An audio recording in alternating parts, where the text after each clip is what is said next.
There is a sea that humanity has crossed for thousands of years, a place we believe we understand completely. Yet beneath the peaceful waves of the Mediterranean lies a wild kingdom whose stories have never been fully told. Today, we will dive beneath the surface, beyond the reach of sunlight, to uncover secrets that have existed since the dawn of time.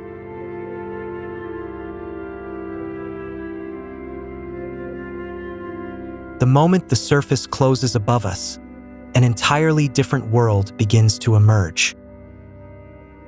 The sounds of wind and waves disappear, replaced by the silent pressure of the ocean. In these waters, life exists in astonishing abundance, with every species serving as an essential link in the chain of survival.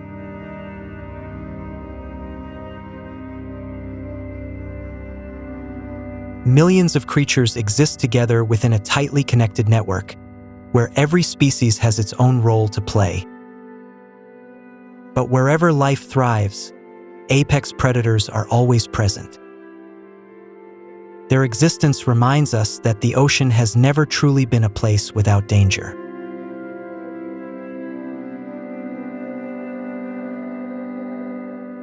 In today's journey, we will encounter some of the most extraordinary predators of this sea. We will discover strange creatures that seem to exist only in legends. And we will face a painful truth about the impact humanity is having on this fragile world.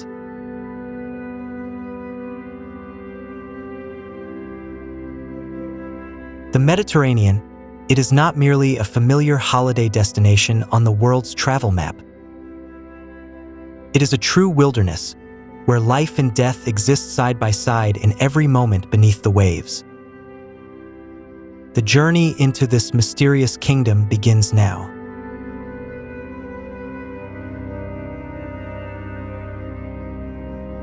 This is the swordfish, one of the fastest predators in the ocean. Its distinctive blade-like bill is not merely an unusual feature, but a powerful weapon used to slash through schools of fish and stun prey in an instant. With astonishing speed, it can even hunt in the dark depths of the ocean.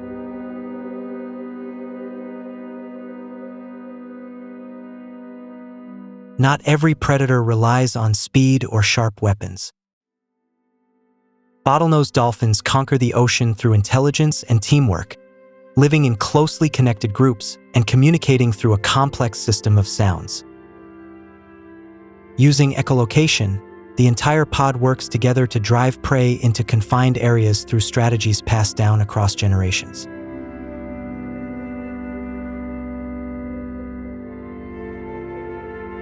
When it comes to intelligence and social organization, few species can compare with the killer whale or orca. They possess one of the most complex social structures among marine animals, living in lifelong family groups with their own unique vocal dialects.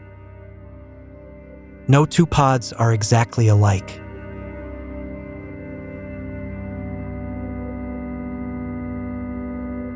The hunting skills of orcas do not come from instinct alone, but from years of learning passed through generations. Young orcas observe, imitate, and gradually master techniques under the patient guidance of their mothers and the entire pod. This allows them to hunt prey many times larger than themselves.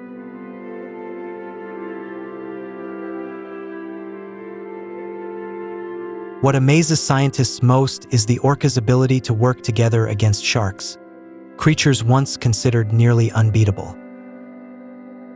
Through coordinated strategies and precise knowledge of their opponent's weaknesses, they can defeat even the most intimidating predators.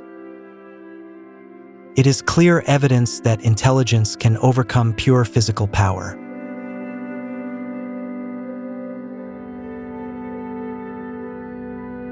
But one name still commands fear among all creatures of the sea, including other predators. The great white shark, an icon of ocean terror for millions of years. With a massive body reaching over 6 meters and hundreds of razor-sharp teeth, it is an almost perfect hunting machine.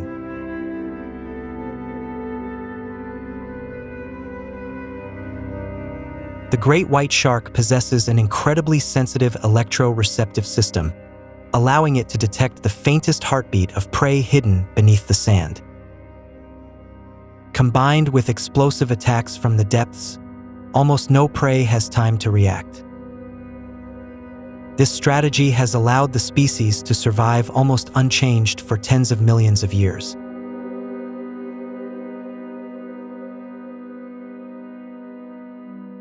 Despite its frightening image in popular culture, the great white shark plays an essential role in maintaining ocean health. By controlling prey populations, it prevents any single species from becoming overabundant and disrupting ecological balance.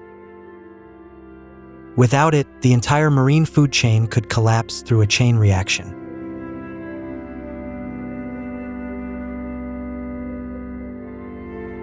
Standing at the top of the food chain, these predators have almost no natural enemies.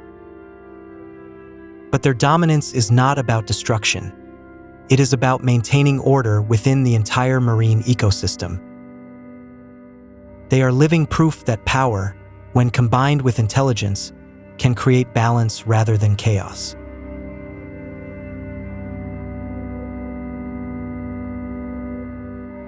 As these apex predators disappear into the darkness of the ocean, they leave behind a profound question about humanity's true place in nature. We are not the only rulers of this planet. Beneath the deep sea, ancient laws that existed long before humans arrived continue to unfold endlessly.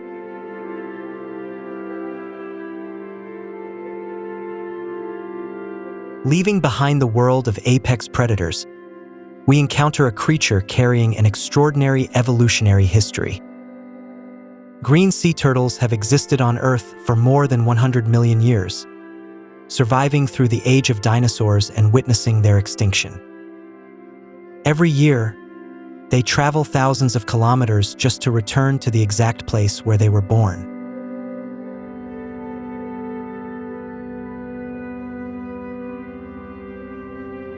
The simple act of feeding on seagrass has a tremendous ecological impact, helping these underwater meadows remain healthy and dense.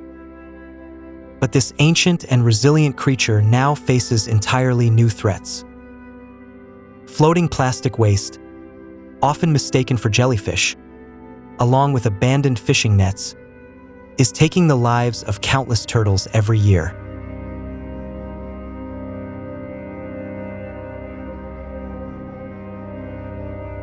Far deeper below the surface lives a creature worthy of the title, the giant of the abyss. Sperm whales can dive thousands of meters into the ocean, where pressure is hundreds of times greater than at the surface.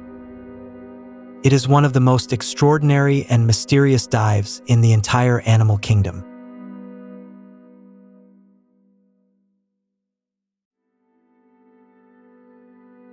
In a world where no sunlight can penetrate, sperm whales use incredibly powerful sound waves to locate their prey. Their primary targets are giant squid hiding deep within the ocean abyss. It is a silent battle for survival, taking place in a realm that sunlight has never reached.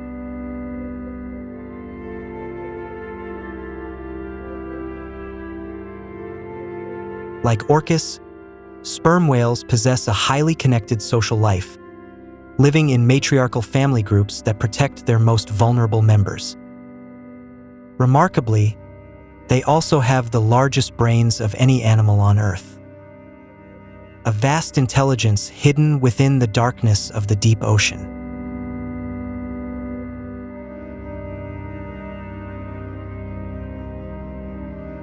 Without overwhelming physical strength, the Mediterranean octopus possesses something far more remarkable: extraordinary intelligence. With millions of pigment cells capable of changing color instantly, it can achieve near-perfect camouflage. It is truly the master of invisibility among seabed creatures.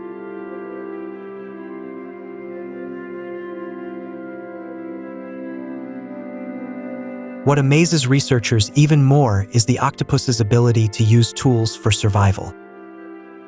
They collect shells and small rocks to create safe shelters for themselves. This is a rare example of advanced cognitive behavior, especially among creatures without a backbone.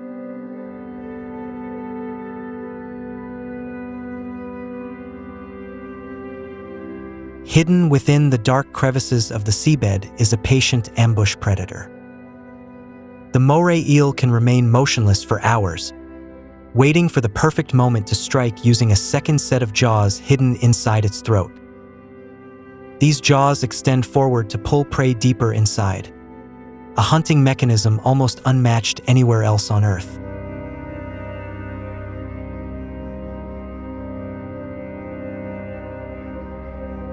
And this may be one of the strangest creatures the ocean has ever created.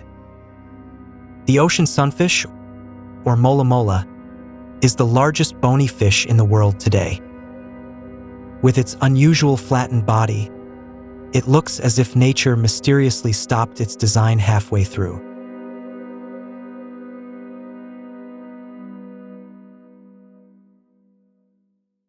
Despite its slow and awkward movements, mola mola has an impressive ability to dive deep in search of food.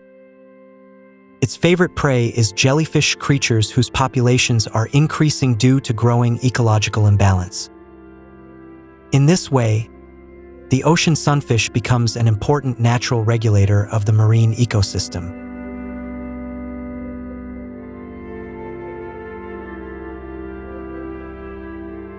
Every creature we have discovered carries a unique evolutionary story. They do not directly compete with one another. Instead, each species occupies its own place within the vast ecological picture. This incredible diversity has allowed the Mediterranean ecosystem to endure for millions of years.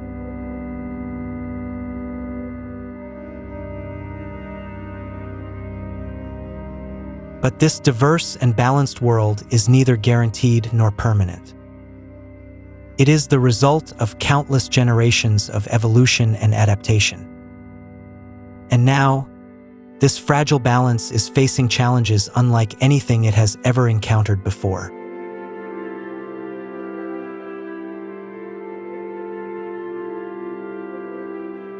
The deeper we descend into the ocean, the more powerless sunlight becomes. This is the boundary where we enter a completely different world from everything we have seen before. A place where immense pressure and eternal darkness become the ultimate rules of survival.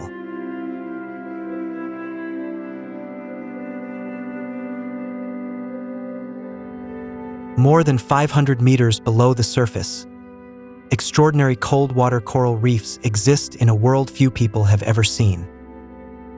Slowly growing over centuries, they form magnificent cities beneath the darkness. These structures provide a vital home for hundreds of species, creating a complex web of life that scientists are only beginning to understand.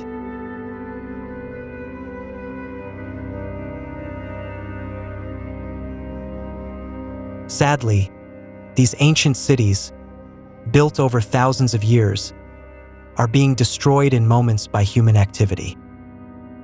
Deep-sea trawling and the effects of climate change are devastating these fragile ecosystems. Once these coral reefs disappear, recovery may take centuries, if it is possible at all.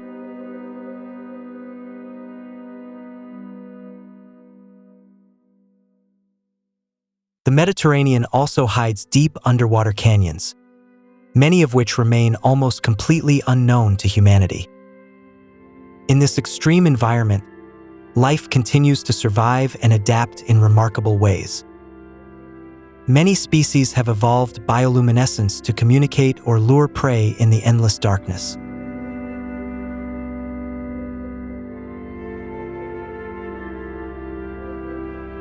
Scientists describe this deep realm as a universe of its own, vast, dark, and still largely unexplored. But this mysterious world does not exist separately from what happens above the surface. Everything is connected, and humanity continues to leave its mark here, even without directly reaching these depths.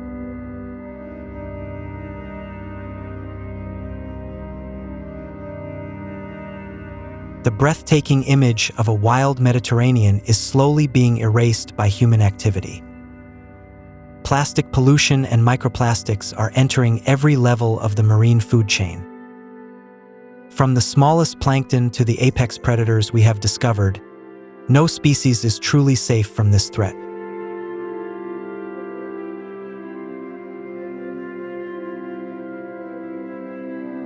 Overfishing is another major threat slowly eroding the biodiversity of this sea. Many fish populations are declining dramatically because harvesting has exceeded their natural ability to recover. If this trend continues, numerous species could disappear from the Mediterranean forever in the near future.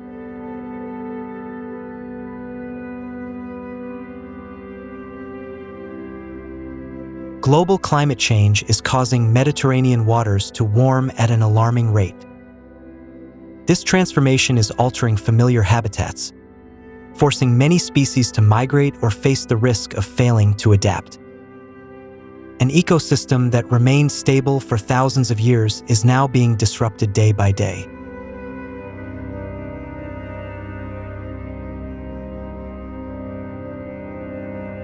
Another threat has arrived through a pathway created by humans for global trade. Through the Suez Canal, invasive species from the Red Sea have entered and established themselves in the Mediterranean. Among them are lionfish with venomous spines and toxic pufferfish. Without natural predators in their new environment, they multiply rapidly and compete aggressively with native species.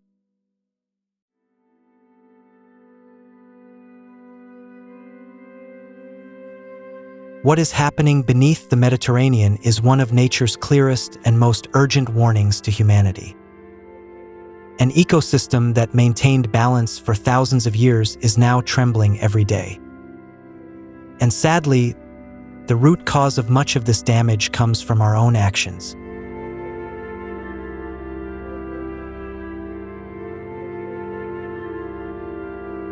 From powerful apex predators to mysterious creatures that seem to belong only in legends, the Mediterranean is truly a wild world hidden in the heart of Europe.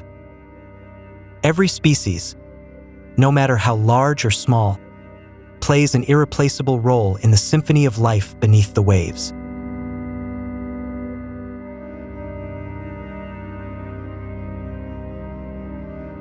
Protecting the ocean is no longer a choice we can simply consider.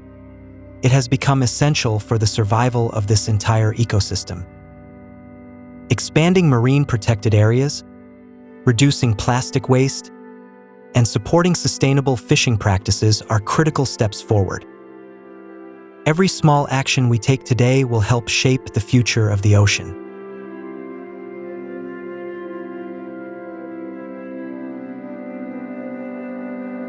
The Mediterranean is not merely a familiar sea on the world map we see every day.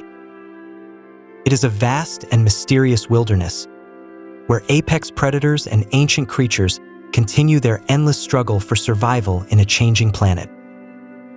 And the future of this extraordinary world now rests entirely in our hands.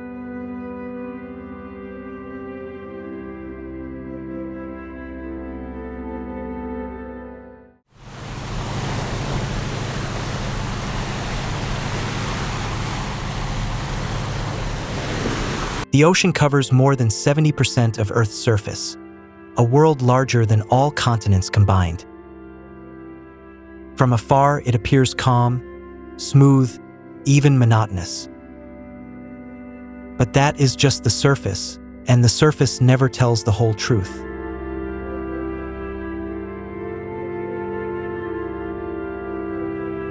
Billions live near the sea, interacting daily, swimming, fishing, surfing. To them, the ocean is familiar, close, sometimes even endearing. That familiarity can sometimes be the greatest danger.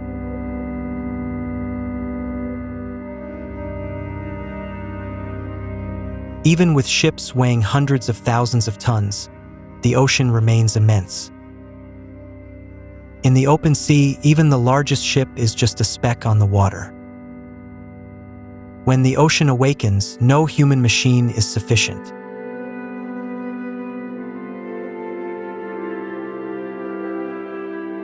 Most of the ocean's power is hidden below the surface. Massive currents and layers of water with different temperatures and pressures are constantly moving. The ocean is a vast energy machine operating continuously, 24 hours a day.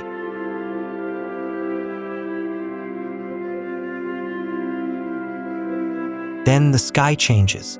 Dark clouds roll in from the horizon. Winds begin to howl. The previously calm ocean starts to move, and the first waves rise. This is when the ocean begins to show its true face.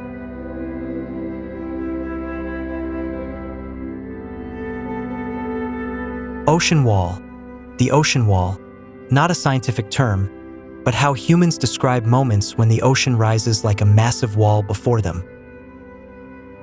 A wall with no doors, no escape, made not of stone or concrete but of millions of tons of moving water. Today, we will explore all the forms this wall can take.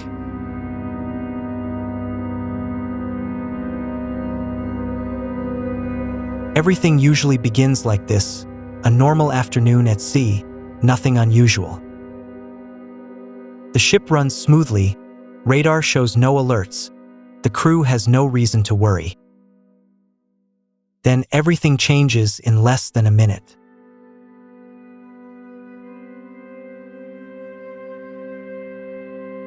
Suddenly, a massive wall of water rises ahead, taller than the ship's cabin, standing upright like a true wall. Not an illusion, not an exaggeration, hundreds of thousands of tons of water rushing straight at you. And you have only a few seconds to decide what to do.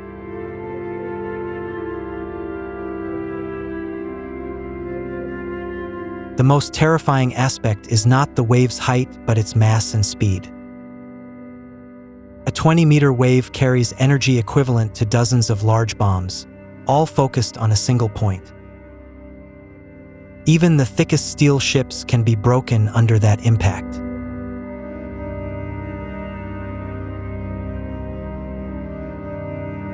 Physically, ocean waves are not water moving forward, they are energy transmitted through water. When this energy encounters shallower water or interacts with other waves, it is compressed and bursts upwards. This is when a normal wave can become a vertical wall of water.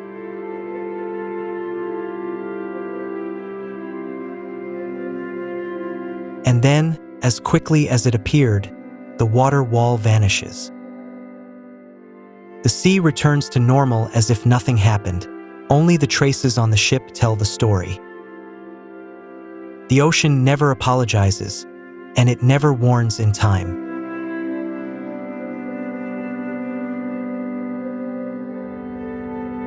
Among all ocean phenomena, nothing is more mysterious and terrifying than rogue waves.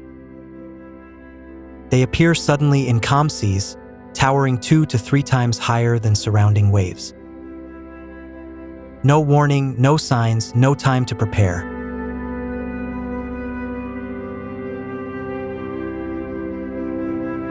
For decades, sailors told stories of giant ghost waves, appearing from nowhere and vanishing without a trace. Science once dismissed them as legend, until modern instruments confirmed their existence. Today, we know rogue waves occur more often than anyone thought.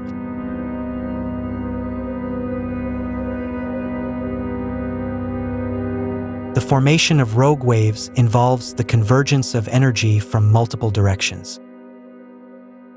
When waves from different storms meet at the right time and angle, they resonate and erupt. Like small sounds combining into a massive explosion, the ocean can create a giant wave from ordinary waves.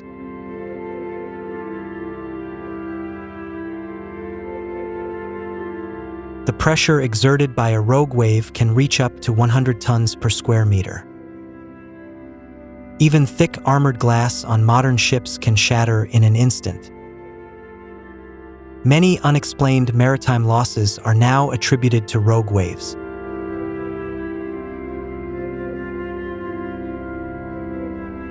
Today, scientists use satellites and floating buoys to monitor rogue waves across the oceans. Data shows dozens of rogue waves appear and disappear daily worldwide. Yet predicting their exact time and location remains a major challenge for modern science.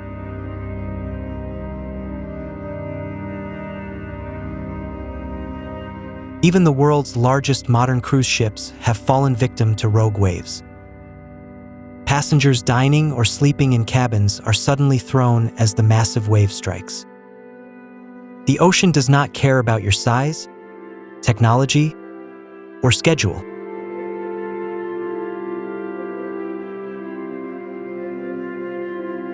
Viewed from space, a tropical cyclone looks like a perfect machine, circular, symmetrical, and strangely beautiful. But within that beauty, hundreds of billions of joules of energy are released every second. A large storm can generate energy equivalent to thousands of nuclear bombs per day.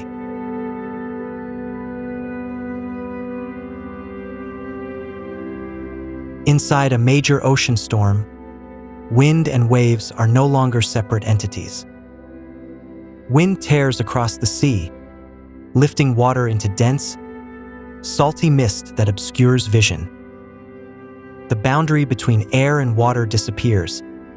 The entire surrounding space becomes a chaotic, wet mass.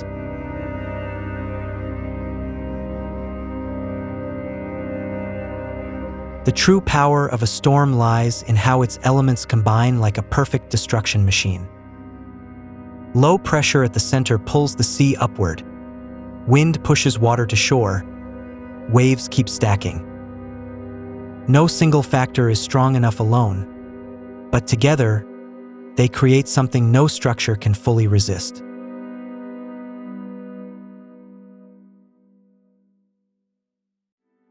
For fishermen caught off guard by a storm, each wave is a life or death challenge.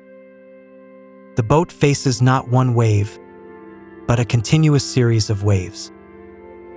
Just as one is overcome, another arrives. The storm never gives time to recover.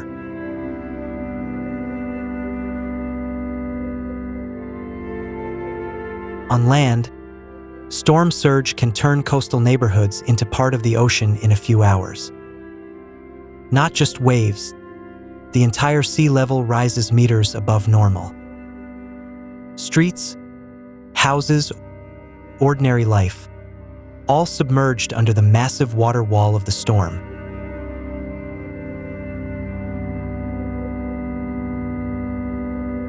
After the storm, the ocean returns to calm as if nothing happened. But what remains on land and underwater is evidence of undeniable power. Nature does not explain or apologize. It simply exists by its own rules.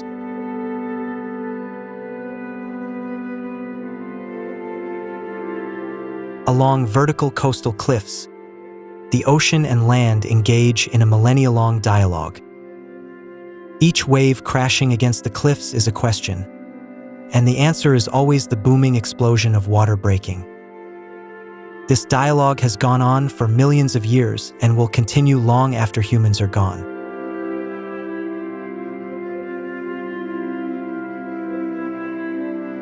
When a massive body of water crashes into the cliff, it has nowhere to go but up. Water pressure compresses within cracks in the rock, then erupts into massive white columns. The impact reverberates for kilometers, a primal sound no human language can fully describe.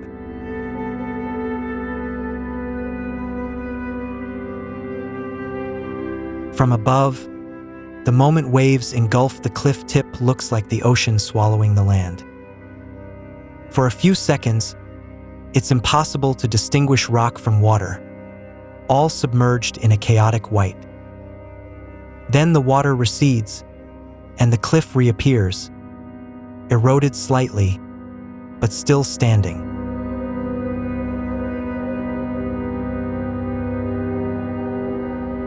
Every year, millions of tourists visit these sites to witness the ocean's power from a safe distance. But safe is relative. Sudden waves have repeatedly swept away those standing too close. The ocean is not a performance for spectators. It is a natural force indifferent to our presence.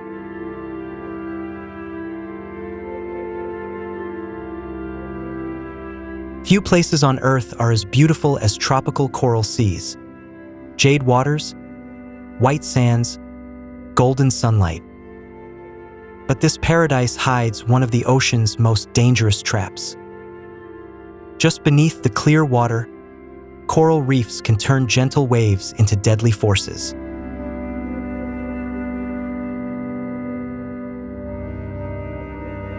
When waves travel from deep to shallower waters, their energy is suddenly compressed. Coral reefs act like an invisible dam, forcing all wave energy upward. The result is waves standing upright, crashing with immense force over shallow water.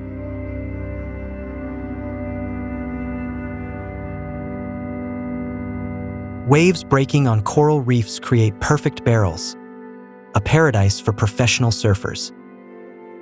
But just below, a few decimeters down, the coral is as hard as concrete. A misjudged fall can turn a beautiful ride into a disaster.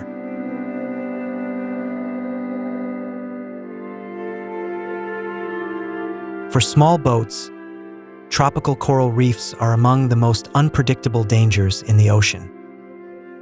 The water may look shallow and calm, yet waves can suddenly rise and crash with no warning. Many ships have sunk in areas that appear deceptively safe.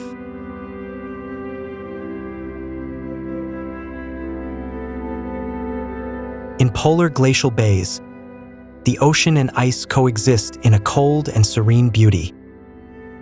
Ice cliffs hundreds of meters high rise straight from the water, white and blue like gemstones.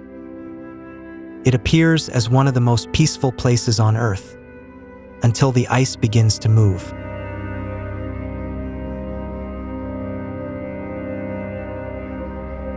There is no warning except for loud cracking sounds echoing like gunfire from the ice cliff. Thousands of tons of ice break off and fall freely into the water below.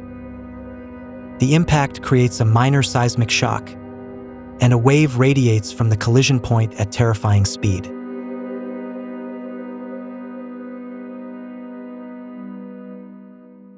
Within seconds, the calm water of the entire bay turns into chaotic waves. Boats moored kilometers away from the breaking ice are violently shaken. This is a perfect example of how the ocean transmits energy across distances. No wind, no storm required.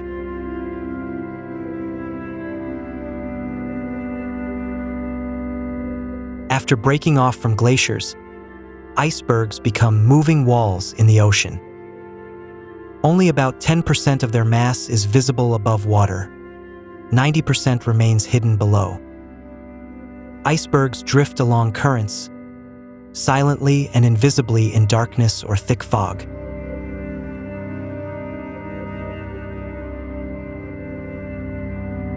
On a larger scale, polar ice melt creates an invisible wall that is becoming increasingly real.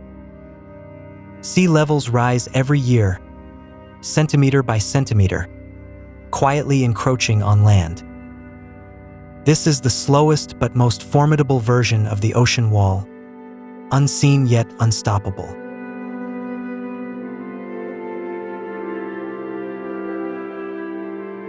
Deep beneath the ocean surface, there exist boundaries visible but untouchable. Where two water masses of different temperatures meet, they form a clear boundary like a glass wall. This is the thermocline, a temperature boundary, one of the ocean's most powerful invisible walls.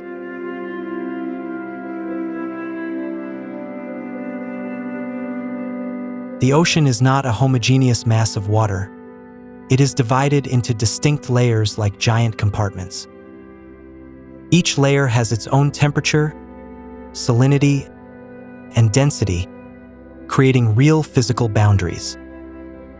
These invisible walls determine ocean currents, marine life distribution, and entire ecosystems.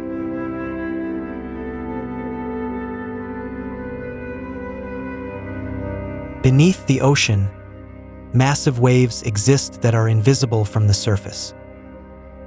Internal waves travel along boundaries between water layers, reaching heights of hundreds of meters.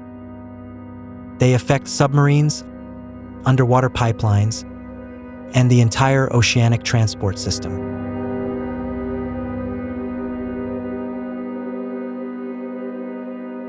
For marine life, these invisible walls are true boundaries for survival. Many fish, squid, and plankton cannot cross temperature or salinity limits. These unseen walls shape the entire distribution of life in the ocean.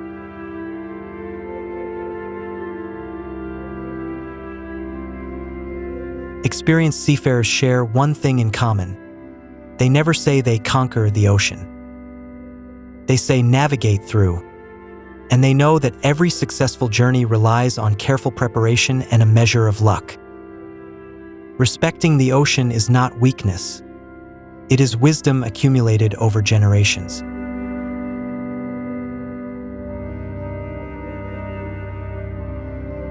Modern technology allows us to measure, monitor, and forecast the ocean better than ever. Satellites, autonomous buoys, and unmanned submarines continuously collect data from every corner of the ocean. But forecasting is not controlling. Our knowledge increases, yet we are no closer to controlling the ocean.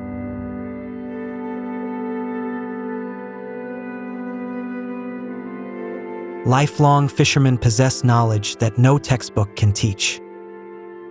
They read the color of clouds, wind direction, water color, and even the scent of the sea to know what is coming. This is a lesson passed through generations, learning to listen to the ocean rather than trying to control it.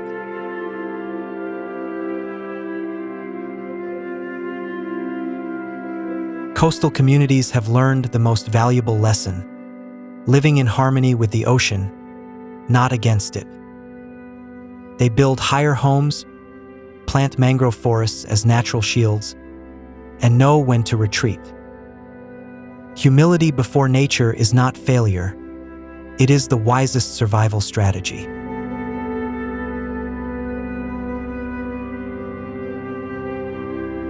The ocean has existed for billions of years before humans appeared and will continue long after us. Giant walls of water, rogue waves, collapsing glaciers, and invisible boundaries beneath the sea all serve as reminders that we are merely small guests on this planet. The greatest lesson the ocean wall teaches is not fear, but humility, respect, and understanding that there are forces far beyond human limits.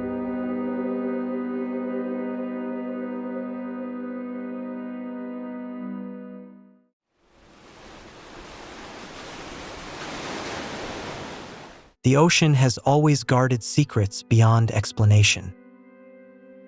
For thousands of years, sailors told stories that no one believed, gigantic walls of water appearing from nowhere in the darkness of night.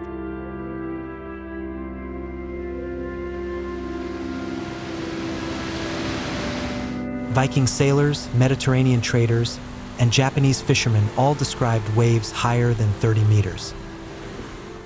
But no one recorded them with hard measurements. And because of that, no one believed them.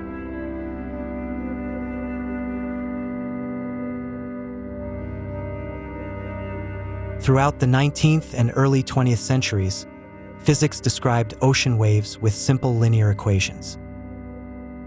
Under that theory, a 30-meter wave was nearly impossible.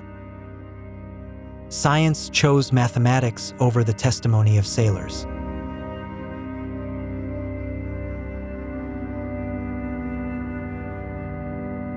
Survivors of giant waves were often dismissed as confused or exaggerating. Their testimony was rejected even when ships were completely destroyed. The sea never needed to prove what it had done.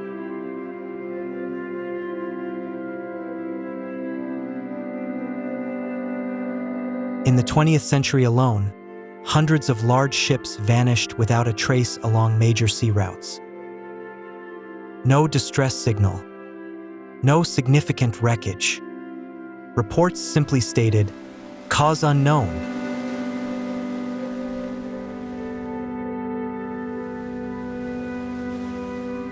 To understand why this is terrifying, imagine this. Ordinary storm waves are around 4 to 6 meters high.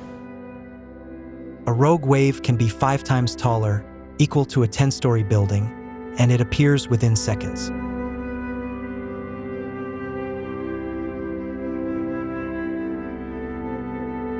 Even in the largest storms, modern ships can handle waves up to a certain limit. But rogue waves do not always come with storms. They can appear in moderate seas, without warning and without clear reason.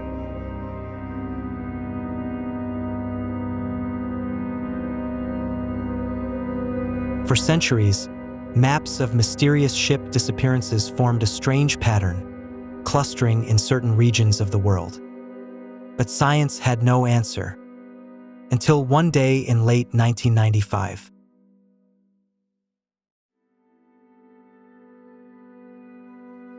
January 1st, 1995, the Dropner oil platform stood in the North Sea. Automatic sensors recorded wave data continuously, just like any normal day. No one knew that night would change scientific history.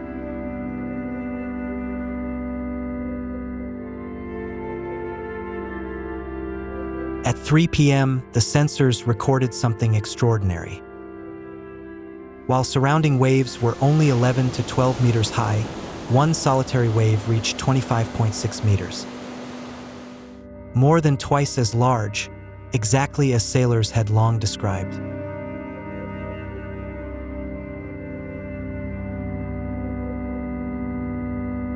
When the data was analyzed, the scientific community was stunned. For the first time in history, a rogue wave had been captured by scientific instruments. Impossible to doubt, impossible to deny.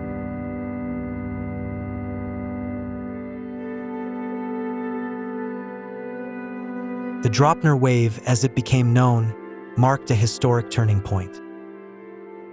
Within a few years, dozens of studies were published. The door to an entirely new scientific field had opened.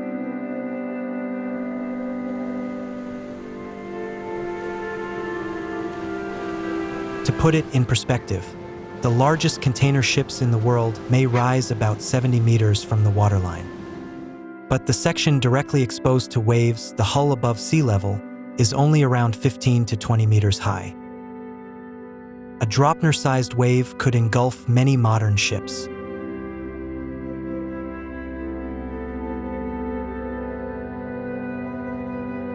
In 2003, the European Space Agency used radar satellites to scan the oceans. In just 3 weeks, they detected 10 rogue waves around the world. They were not as rare as anyone believed.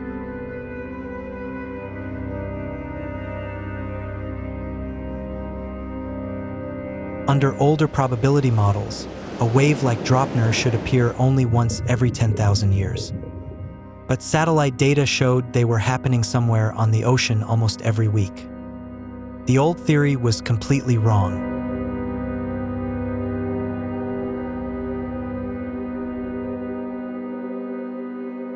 Researchers began reopening old records. Many shipwrecks once blamed on unusually bad weather now had a more convincing explanation. Rogue waves had been killing people for centuries before science admitted they existed.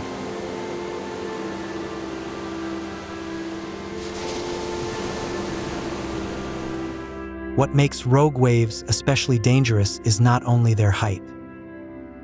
Their front face can become nearly vertical, more like a wall of water than a normal wave. There is nothing for a ship to climb or ride over.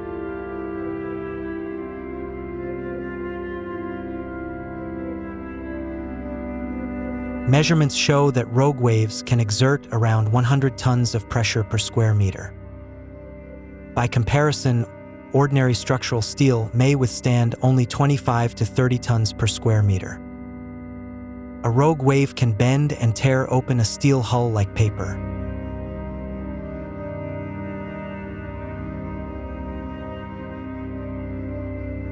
On the cruise liner Queen Elizabeth II, a giant wave bent thick steel plates and shattered bridge windows 22 meters above the waterline. The captain later described it as climbing a cliff.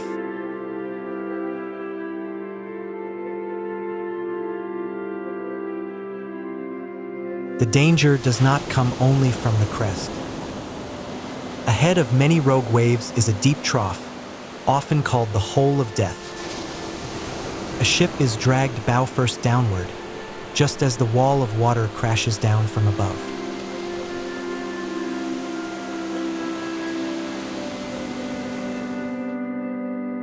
In 1978, the cargo ship MS München, one of the most advanced and safest ships of its time, vanished completely in the Atlantic Ocean. 28 sailors were lost. The only recovered lifeboat had twisted mounting hooks, evidence of an impact force estimated in the tens of tons.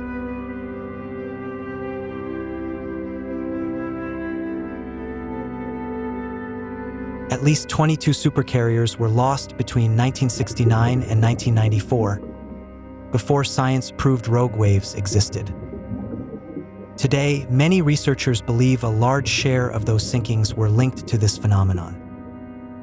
The true number may be far higher.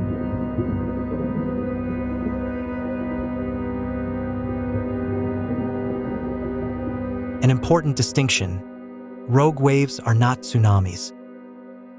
Tsunamis are generated by earthquakes and travel thousands of kilometers. Rogue waves form locally and suddenly, with no conventional warning system able to detect them early enough.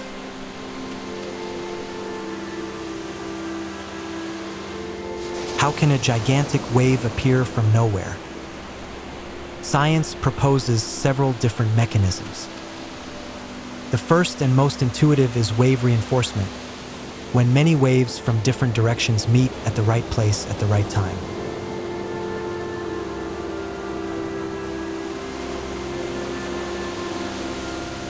When the crests of two waves align, they reinforce each other and create a taller wave.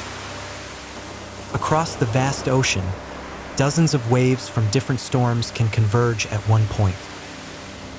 The result is a single wave carrying the combined energy of them all.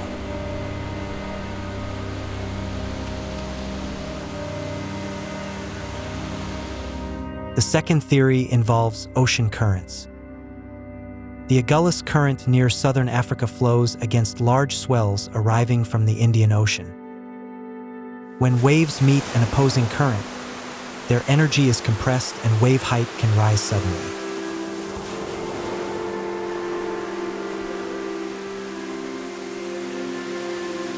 This mechanism helps explain why waters off South Africa are among the most dangerous on Earth for shipping. Large swells from the southern Atlantic meet the Agulhas Current, and sometimes an abnormal wave is born.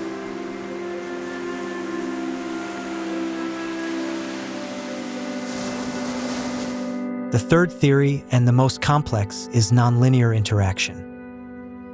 Under certain conditions, waves do not simply add like normal arithmetic. Energy leaks from smaller waves into larger ones, creating an avalanche effect.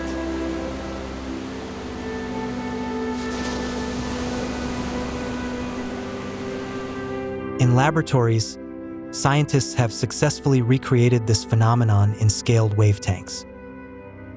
When tuned to the right frequencies, small waves suddenly collapse into one giant solitary wave, just like what happens in the real ocean.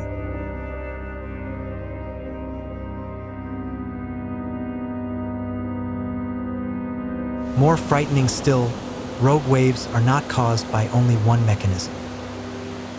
All three processes can happen simultaneously at the same point. When they do, a wave can rise almost instantly with more energy than any ship was designed to withstand.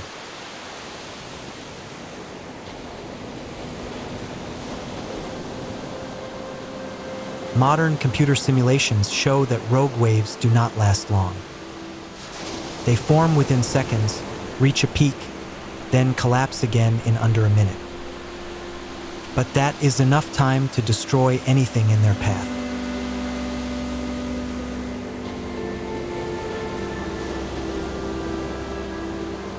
Statistical analysis shows that real ocean wave height distributions have fat tails, meaning extreme events happen far more often than standard Gaussian models predict. This is why the old theory failed completely.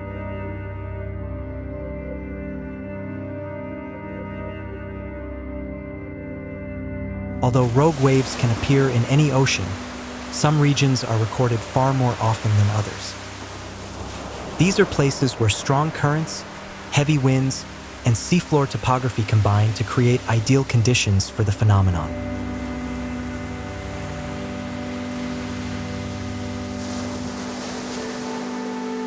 Waters off the east coast of South Africa are among the most dangerous on Earth. The Agulhas current races southward against giant swells arriving from the 40 to 50 degrees southern latitudes, a zone sailors call the Roaring Forties.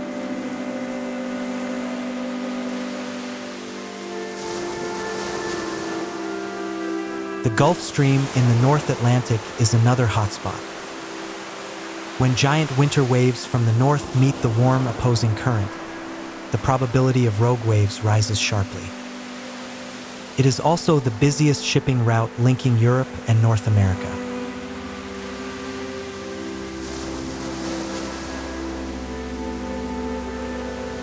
The North Atlantic in winter is one of the harshest seas in the world. Successive low-pressure systems make 8 to 12-meter waves normal conditions. In that environment, a rogue wave can hide among seas that are already enormous.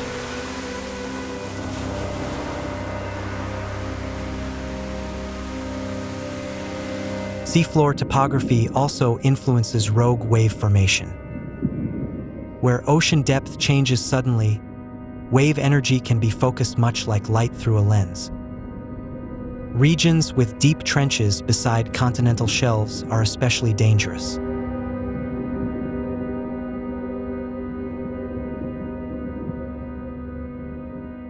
The North Sea, where the Dropner platform recorded historic evidence, is also on the danger list. It contains hundreds of oil platforms, and many mysterious structural damage incidents are now being reconsidered in a new light.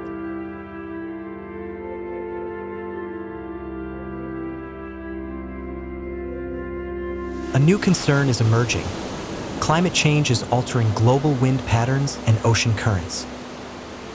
Some researchers warn this could increase rogue wave frequency in regions once considered less dangerous.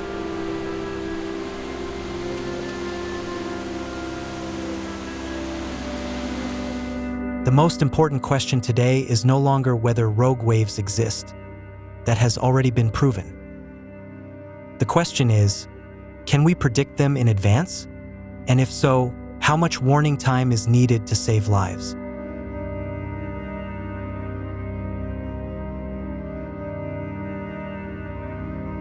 Today, NOAA and equivalent agencies in Europe operate thousands of wave monitoring buoys across the oceans. Data from these buoys is transmitted continuously, providing a real-time global picture of sea conditions.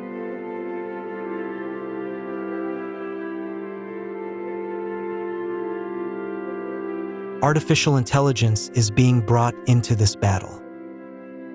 Machine learning models are trained on millions of historical wave data points, searching for precursor patterns that may appear before a rogue wave forms. But this remains an extremely difficult challenge.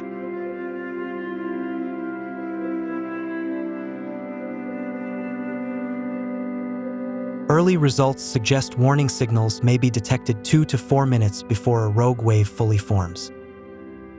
With modern communication systems, that could be enough time for a crew to carry out basic protective measures.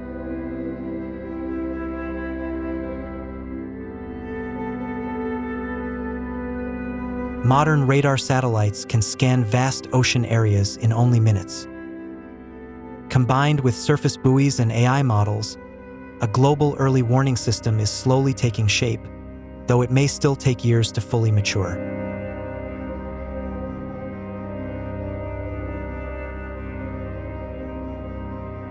Alongside forecasting, shipbuilding is evolving as well. Some new ship designs include reinforced bows and strengthened vulnerable sections, applying what we have learned about the true force of rogue waves.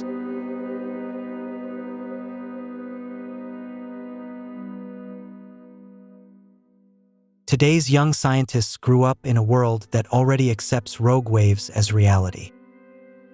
They no longer need to convince others the phenomenon exists. They can focus directly on one question: how do we protect people from it?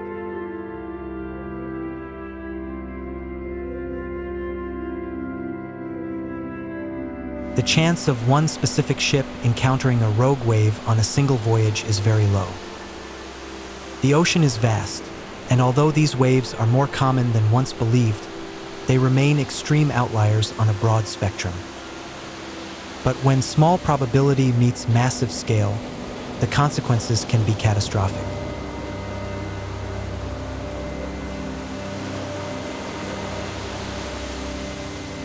The story of rogue waves is a lesson in intellectual humility. For centuries, we denied what those who lived at sea understood through direct experience. Sometimes the best evidence is not an equation, but survival itself.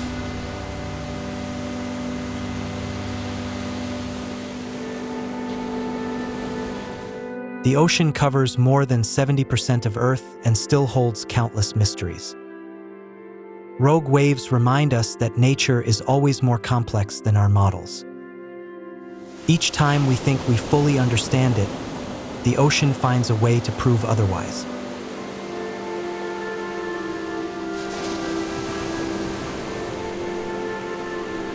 Rogue waves appear suddenly, violently, then vanish as if they never existed. They are among the most terrifying and mysterious phenomena nature has created. And somewhere out there, right now, in the darkness of the deep ocean, a wave like that may already be forming.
This is the darkest place on our planet.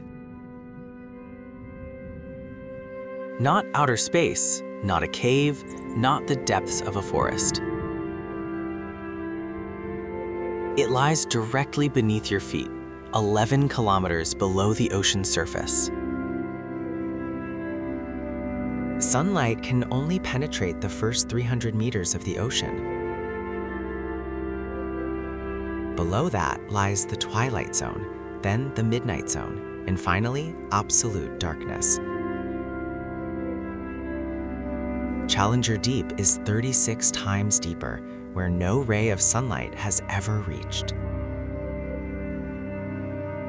If Mount Everest were placed inside the Mariana Trench, its peak would still sit 2 kilometers underwater. This is the lowest point on Earth's surface. And for centuries, humanity knew almost nothing about it. More people have walked on the moon than have visited the deepest ocean. Challenger Deep is more remote than the International Space Station. And what scientists discovered there could change how we understand life forever. Scientists discovered life here. Not fragile organisms barely surviving, but entire ecosystems thriving and stranger than anything imagined on distant planets. This is the story of Earth's deepest abyss and its final mystery. The Mariana Trench lies in the western Pacific Ocean, about 300 kilometers from the island of Guam. It stretches for 2,550 kilometers, longer than the width of the United States. But its true fame comes from its unimaginable depth. Earth's surface is divided into massive tectonic plates that constantly move. Here, the older and heavier Pacific Plate dives beneath the smaller Mariana Plate, tearing the ocean crust apart and forming the deepest scar on the planet.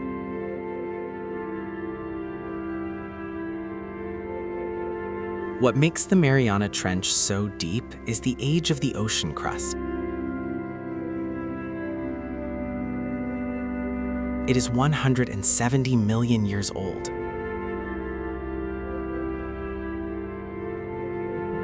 Dating back to the age of dinosaurs.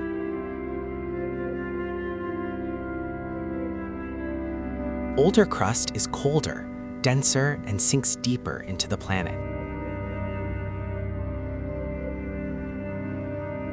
From the surface to 200 meters lies the sunlight zone.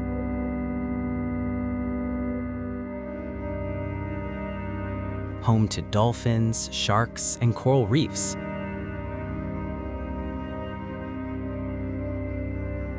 Below 1,000 meters begins the midnight zone, where darkness and crushing cold dominate.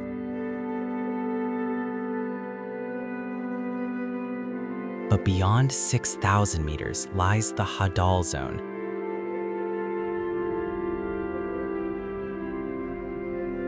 A strange world where pressure reshapes the rules of life itself.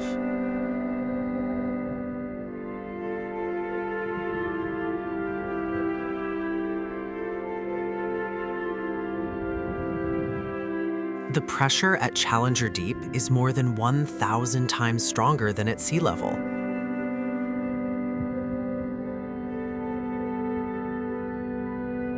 It's like placing 50 Boeing 747 airplanes on an area the size of your fingertip.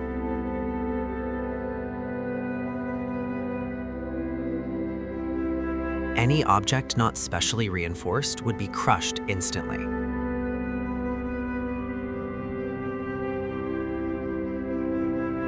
Temperatures at the bottom range between just 1 and 4 degrees Celsius, nearly freezing.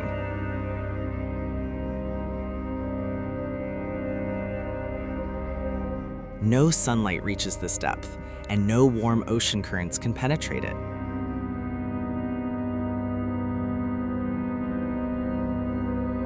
This is the coldest, darkest, and most silent environment on Earth.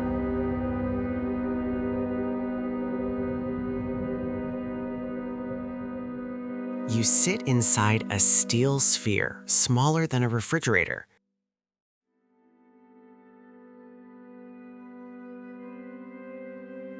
Outside, 11 kilometers of freezing seawater press against every centimeter of the hull.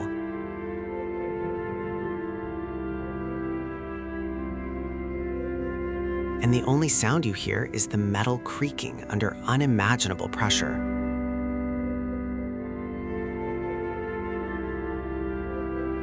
On January 23, 1960, two men prepared to attempt something no one had ever done before.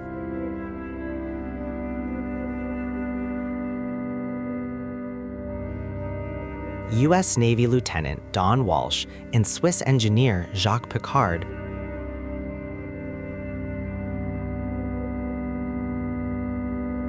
were about to descend to the deepest point on Earth. The Trieste was unlike any submarine ever built.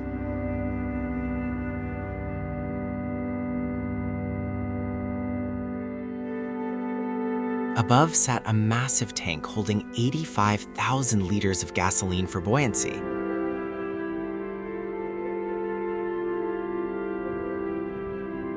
Below hung a steel sphere 12 centimeters thick, barely 2 meters wide.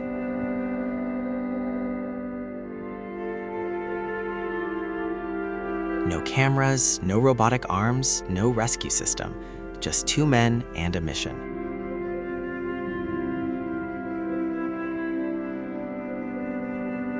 The descent lasted 4 hours and 47 minutes in total darkness.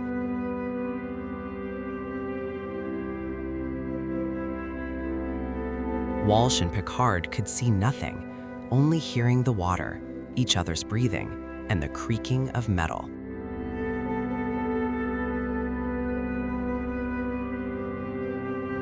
Then, at 9,000 meters, a terrifying bang echoed through the hull.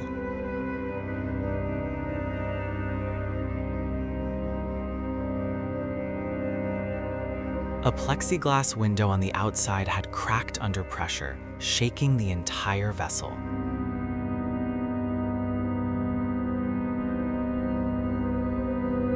Walsh and Piccard faced a choice: ascend immediately or continue descending deeper. They looked at each other and made their decision: to keep going.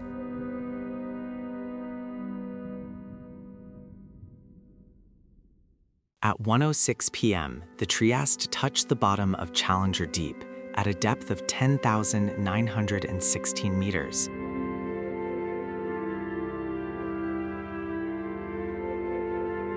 The temperature inside the cabin had dropped to just 7 degrees Celsius.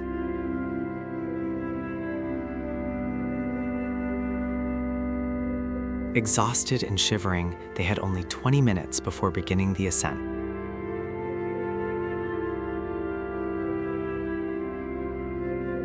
Piccard reported seeing a flatfish about 30 centimeters long gliding slowly across the sediment.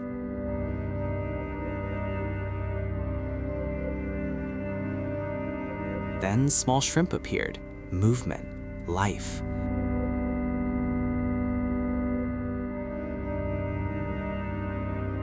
Perfectly ordinary life at the very bottom of the abyss.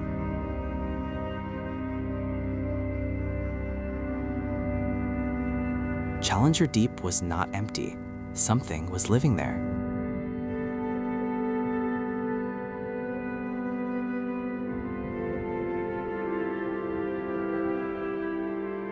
After that historic dive, no one returned to Challenger Deep for more than 50 years. The Trieste carried no cameras and collected no samples.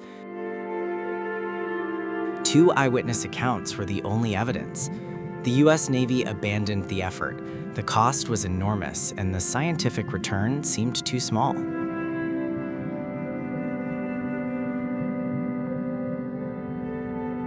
Scientists shifted to using remotely operated vehicles, or ROVs. These machines could send back images and samples, but they lacked the flexibility of human exploration. The Mariana Trench remained largely forgotten until a Hollywood director entered the story.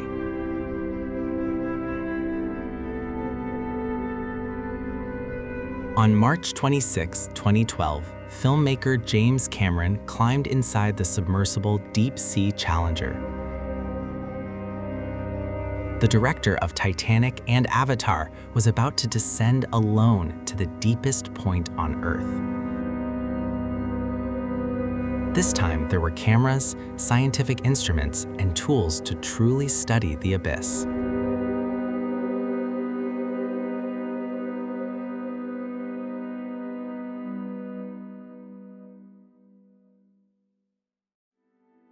Cameron sat inside a cockpit so cramped he could barely stretch his arms. A window 24 centimeters thick separated him from the crushing pressure outside. After 2 hours and 36 minutes, he became the 3rd human in history to reach Challenger Deep.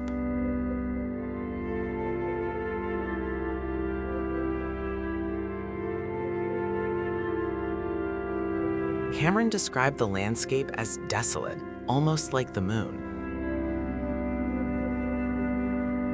No large animals appeared, yet the sediment samples he collected revealed 68 previously unknown species of microbes. Cameras also captured microbial mats thriving through chemosynthesis, life that survives without sunlight.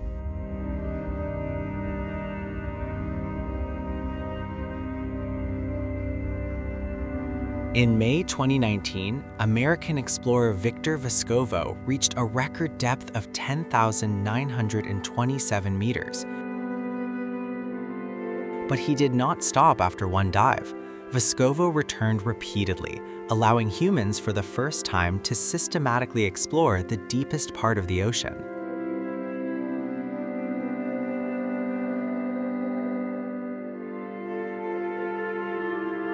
Vescovo's team discovered rocks coated in vivid yellow and orange minerals, evidence of deep geological activity.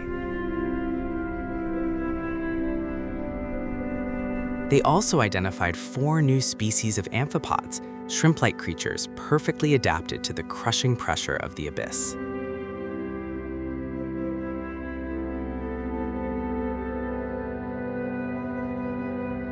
Then, Vescovo saw something no one wanted to find in the deepest place on Earth. Resting on the floor of Challenger Deep, nearly 11 kilometers below the surface, was a plastic bag and candy wrappers. He later described it as the most disappointing moment of the entire expedition.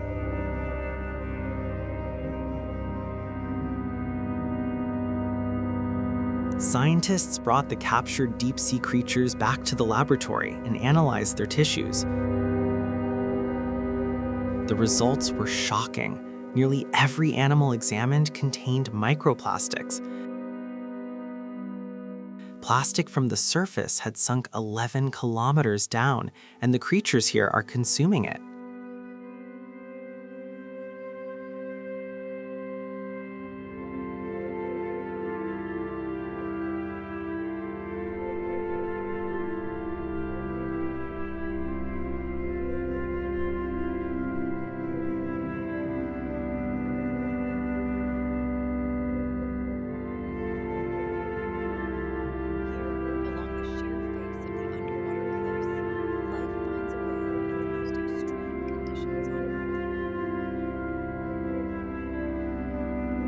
This discovery shocked the scientific community. No part of the ocean, no matter how deep or remote, remains untouched by human activity. The Mariana Trench is not only the deepest place on Earth, it has also become a mirror reflecting humanity's impact on the planet.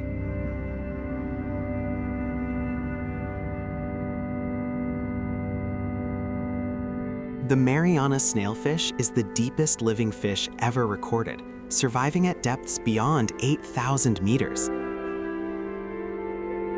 Its body is almost transparent, lacking a swim bladder and built mostly from soft cartilage.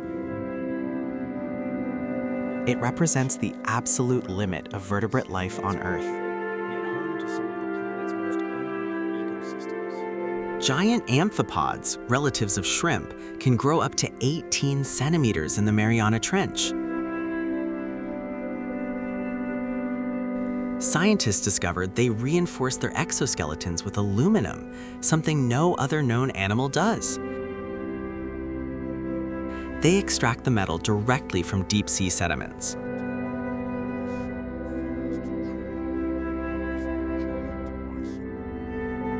The Dumbo octopus, named for its ear-like fins, is one of the deepest living octopus species known. Unlike shallow water octopuses, it lacks an ink sac. At these depths, predators are rare, so elaborate defense mechanisms are unnecessary.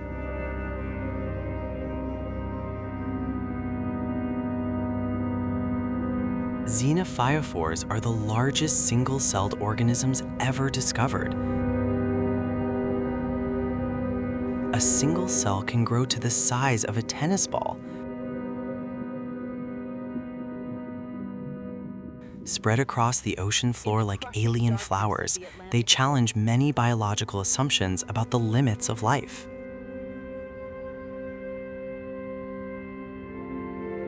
Between August and November 2021, China's Fendaoxia submersible completed 33 dives into the Mariana Trench.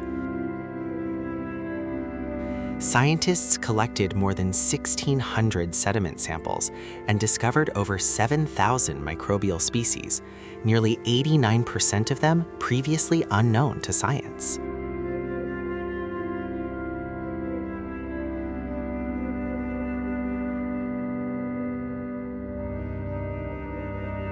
Thousands of tube worms and giant clams form dense colonies on the trench floor, resembling an underwater forest. These organisms survive through chemosynthesis, using chemical energy leaking from the Earth's crust instead of sunlight. It is the deepest chemosynthetic ecosystem ever discovered.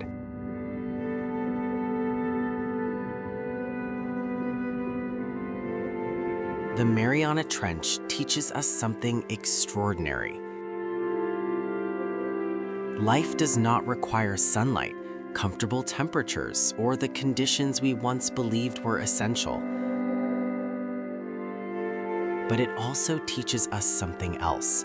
No place on Earth is truly beyond the reach of humanity. Even 11 kilometers beneath the ocean's surface, our presence can be found. The darkest place on our planet is still waiting to be explored. The only question is this: when we return, will we bring science or more pollution?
You look at the ocean's surface and think you are seeing the Atlantic, but that surface is only a curtain, a thin sheet of glass separating our world from an entirely different one below.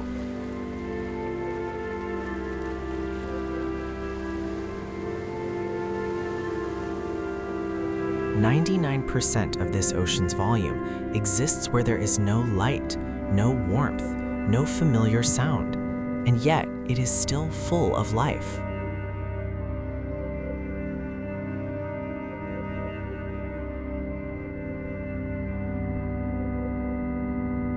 With every meter you descend, something changes. Light weakens, colors disappear in sequence. Red first, then orange, yellow, green. Only blue remains. Then violet. Then nothing. Darkness does not arrive from one direction. It comes from everywhere at once, slowly and completely consuming everything.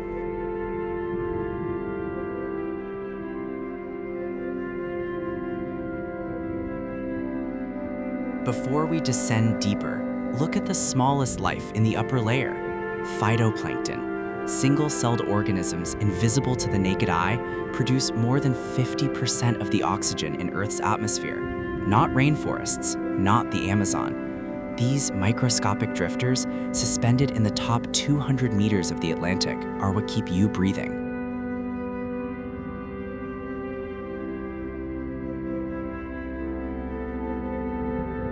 This is a bait ball.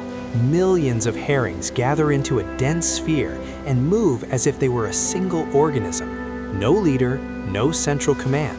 Each fish reacts only to its nearest neighbor, and from millions of simple decisions emerges a collective intelligence powerful enough to deceive sharks and tuna for hours.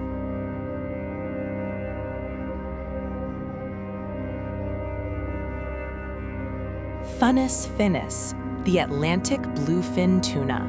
3 meters long, weighing over 600 kilograms, capable of bursts up to 70 kilometers per hour. They are warm-blooded, rare among fish, maintaining a body temperature higher than the surrounding water to maximize muscle performance. Each year they migrate from the Caribbean to Norway and back, tens of thousands of kilometers with no maps, no GPS, guided only by Earth's magnetic field.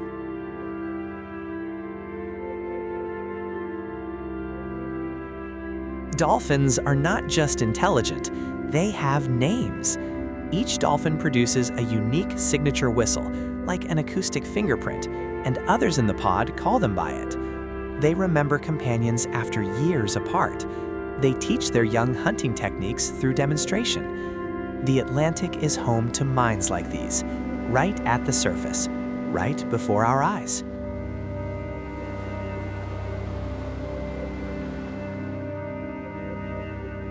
Dermacheles coriacea, the leatherback turtle, the largest living reptile, weighing up to 900 kilograms.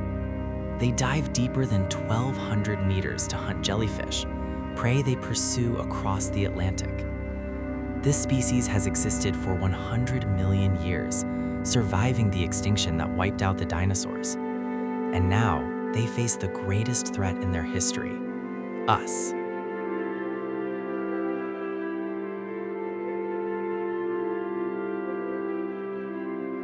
Cyanea capillata, the lion's mane jellyfish, one of the longest animals ever recorded, its tentacles stretching up to 37 meters, longer than a blue whale.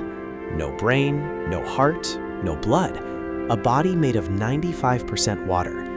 And yet, it hunts, reproduces, and has existed for 500 million years, long before fish first appeared on Earth.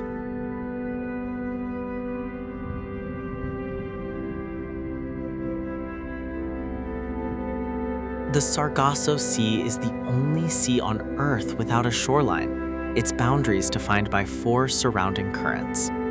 The floating mats of golden sargassum form a complete ecosystem. Hundreds of species cling to it, hide within it, feed upon one another, entirely dependent on this drifting forest. It is also where European eels travel over 6,000 kilometers to spawn and then die.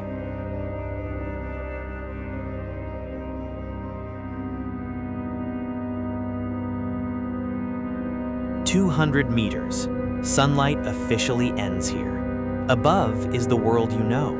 Below is a world humanity has only just begun to glimpse. More than 80% of the ocean floor has never been directly observed. What we are about to enter, much of it is being told for the first time. Let's keep descending.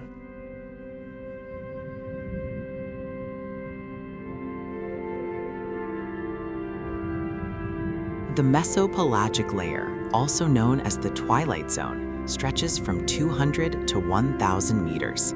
This is a realm of perpetual dusk, where day and night lose their meaning, and light becomes only a faint memory from above. Few people realize this zone holds the largest animal biomass on the planet, more than all surface fish combined, yet we know almost nothing about it.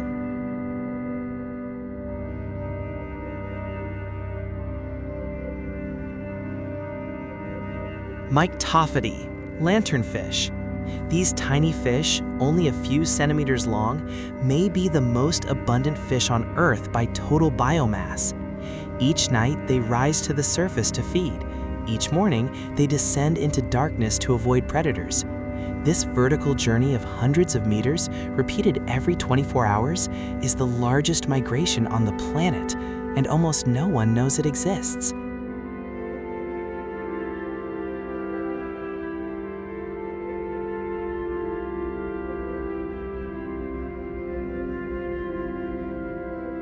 A siphonophore is not a single organism, but a colony. Thousands of tiny individuals called zooids are linked together. Each evolved to specialize in a single task: hunting, digestion, reproduction, propulsion. None can survive alone. It represents one of the most blurred boundaries between individual and collective in the natural world, and some species grow up to 50 meters long.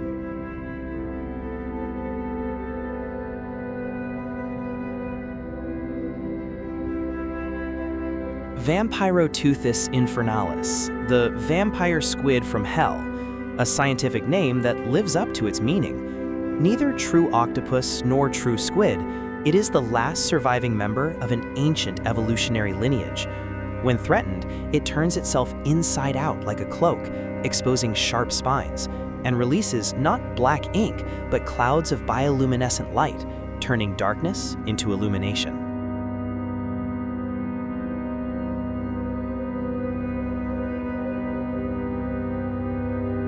Humboldt squid communicate by changing the color of their skin. Millions of chromatophores expand and contract in an instant, producing complex flashing signals we have yet to decode. They hunt cooperatively, coordinating attacks without sound, using only light. It is a complete language, written on skin, read by sight, in total darkness.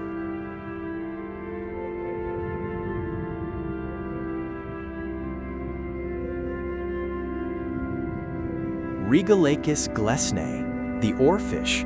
Reaching up to 11 meters, it is the longest bony fish on Earth. For centuries, oarfish appearing near shore were believed to signal earthquakes and tsunamis, not entirely without basis, as they inhabit tectonic fault zones. They were never filmed alive in their natural habitat until 2001. Before that, we only knew them from bodies washed ashore.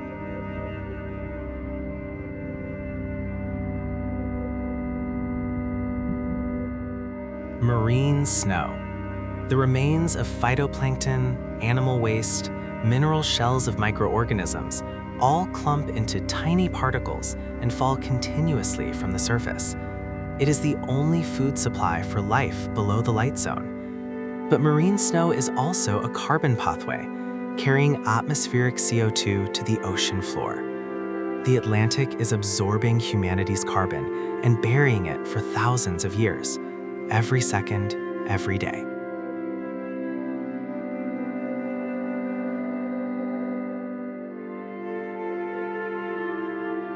Isurus oxyrhynchus, The short-fin mako shark, the fastest shark in the ocean, reaching 70 kilometers per hour and leaping up to 6 meters above the surface.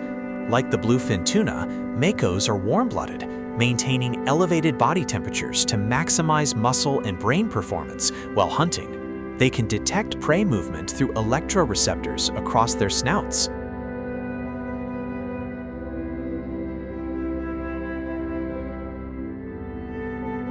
Every night at sunset, an extraordinary event unfolds across the global ocean. Billions of organisms, lanternfish, shrimp, small squid, copepods, rise from the depths to feed at the surface, then descend before dawn. This vertical migration moves vast amounts of carbon from surface waters to the deep ocean each night, one of the most important mechanisms regulating Earth's climate, and we are only beginning to understand it.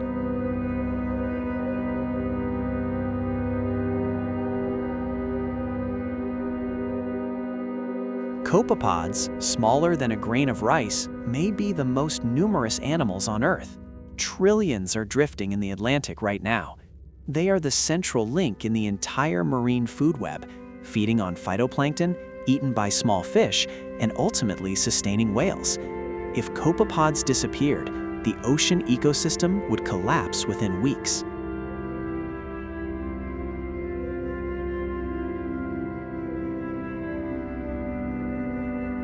Octopuses ducks, the giant squid, growing up to 13 meters long with the largest eyes in the animal kingdom, 27 centimeters wide, the size of a dinner plate, designed to capture the faintest photons in the darkness.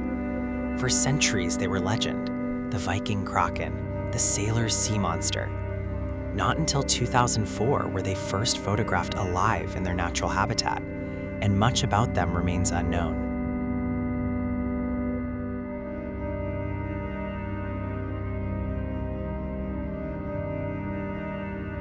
During World War II, the US Navy discovered something strange.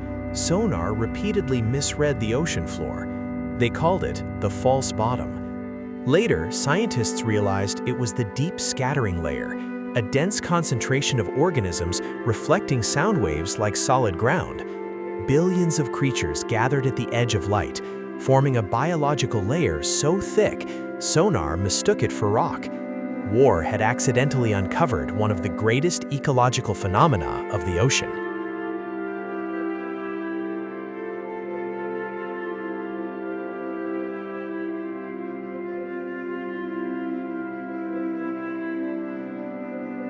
"1,000 meters. Sunlight does not exist here. Not a single photon from the sun reaches this layer. Temperature, 4 degrees Celsius. Pressure, 100 atmospheres, 100 times surface pressure. This is the bathypelagic zone, the realm of true darkness, stretching from 1,000 to 4,000 meters, and it holds more mysteries than everything we have discovered above.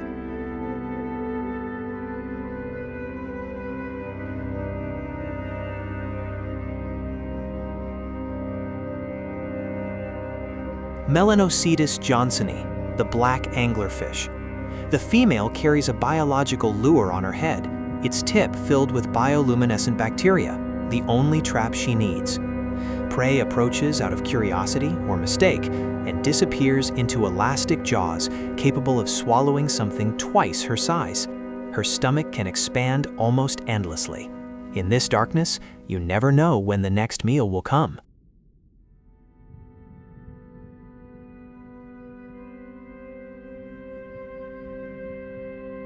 Male anglerfish are up to 60 times smaller than females. When he encounters a female, he bites into her skin and begins to fuse, circulatory, nervous, and digestive systems gradually connecting before dissolving. Eventually, the male is no longer an independent individual. He becomes an appendage of the female, existing only to provide sperm. This is one of the most extreme forms of biological integration in nature.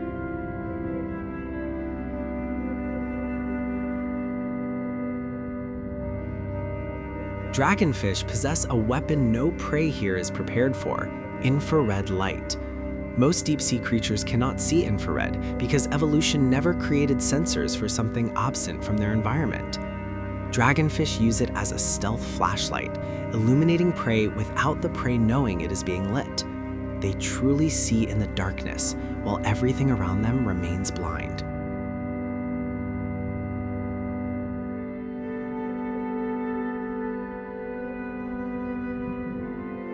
Macropinna microstoma, the bear eye fish. Its head is completely transparent, like a diving helmet, allowing its tubular eyes to rotate freely inside, looking upward to detect faint backlit prey silhouettes, then rotating forward to strike. We did not know this until 2004, because bringing them to the surface shattered the transparent dome. For decades, we described the species incorrectly.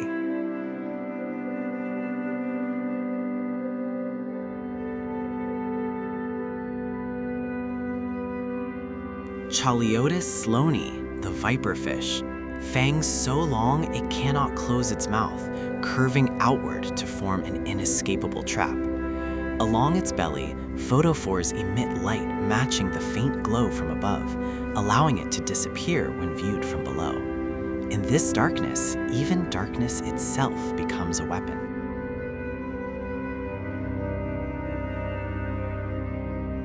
Grimpeteuthis, the Dumbo octopus, lives between 1,000 and 7,000 meters, the deepest living octopus known. Its body is nearly transparent, lacking an ink sock because concealment is unnecessary where there is no light.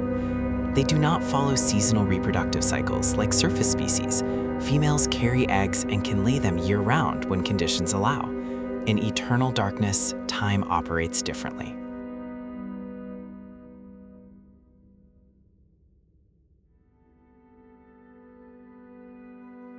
Himantolophus, the deep-sea football fish. Its round body is an adaptation, no streamlined scales for speed, because speed does not matter here.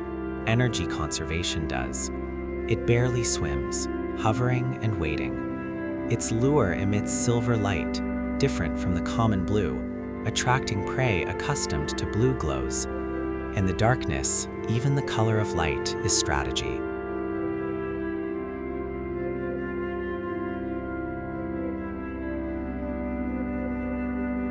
In absolute darkness, some species evolved in the opposite direction. Instead of dark camouflage, they became transparent. There is nothing to see as light passes through like air. This is the most perfect invisibility possible, not by blending into the background, but by erasing one's shadow entirely in a world without light.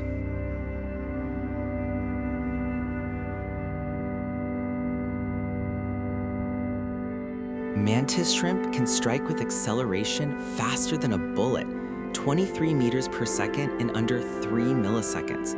The punch creates cavitation bubbles, low pressure bubbles that collapse at temperatures as hot as the surface of the sun for a fraction of a second. Even if the direct hit misses, the shockwave can kill the prey.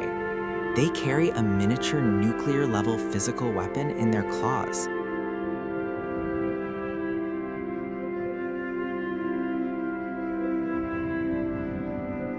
Deep-sea hatchetfish practice camouflage known as counter-illumination. Their bellies glow through photophores at precisely the same intensity as the faint light from above.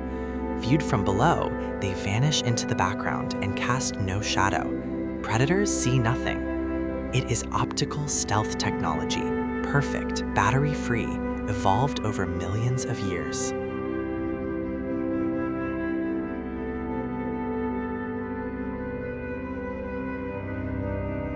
Acanthoster plancy, the crown of thorns starfish. Not a deep-sea species, but a perfect example of how one species can destroy an entire ecosystem. Each individual consumes coral. During outbreaks, they blanket and eliminate entire reefs in months. Ecosystems built over centuries erased in a single season. And outbreaks are becoming more frequent as oceans warm.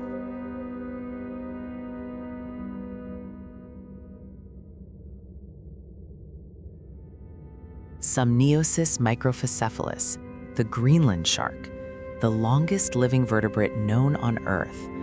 Radiocarbon analysis of islands tissue suggests one individual lived over 400 years, born before Galileo invented the telescope. They grow so slowly, they reach sexual maturity only at 150 years. In 2 degrees Celsius water, time literally moves slower.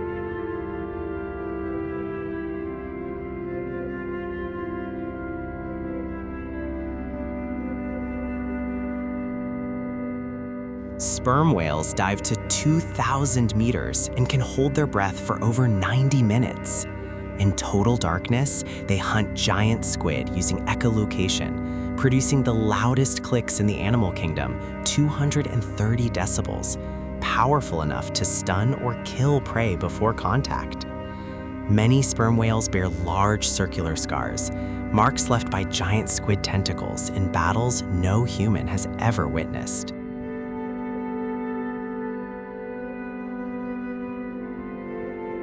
Stillness is the most effective hunting strategy in darkness. Many species here never actively chase prey. They wait, day after day, month after month, hovering or lying motionless, consuming minimal energy. When prey comes close enough, in an instant. Where food is scarce and energy more precious than gold, patience is not a virtue, it is survival.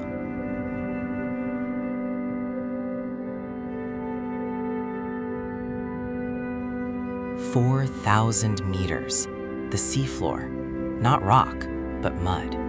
Fine sediment tens of meters thick, accumulated from marine snow over millions of years.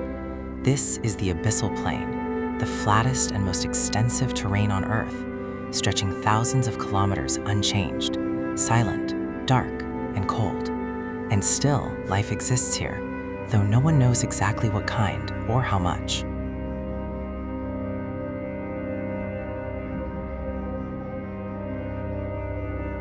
3,800 meters beneath the Atlantic, 700 kilometers from Newfoundland.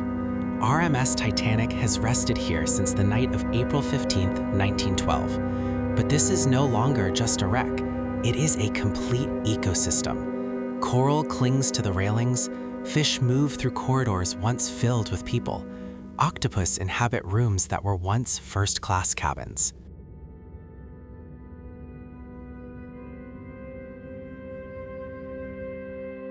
Halomonas titanica, bacteria named after the ship itself, are consuming Titanic from within. They feed on iron, excreting intricate rust formations called rusticles, up to 90 centimeters long, housing entire microbial communities inside. Scientists estimate Titanic may fully collapse within the next 30 years. The ship is being slowly digested by millions of invisible organisms.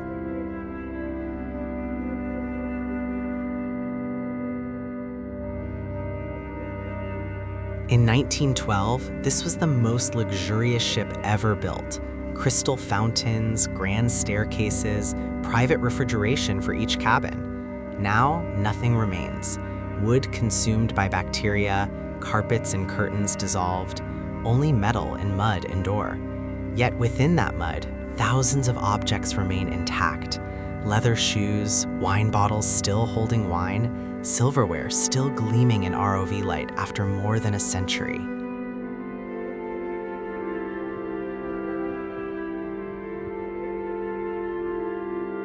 From the 15th to 18th centuries, hundreds of Spanish galleons carried gold and silver from the Americas to Europe, and many never arrived. Storms, reefs, pirates, the Atlantic took its share. Billions in treasure may still lie undiscovered in these wrecks, yet more valuable now, they have become coral reefs, habitats for hundreds of species that could not survive without them.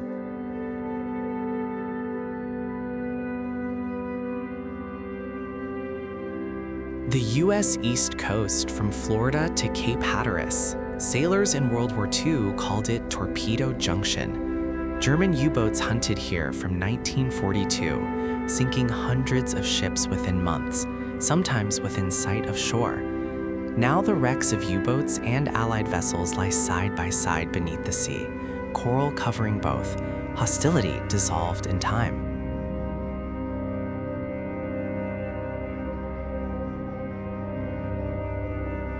SS Thistlegorm, a British military supply ship bombed in 1941, sank with its cargo intact. Trucks, motorcycles, rifles, boots, boxed watches. Today, everything remains as it was loaded, neatly arranged yet covered in coral and anemones. Fish swim through motorcycles like a forest. War created a sanctuary.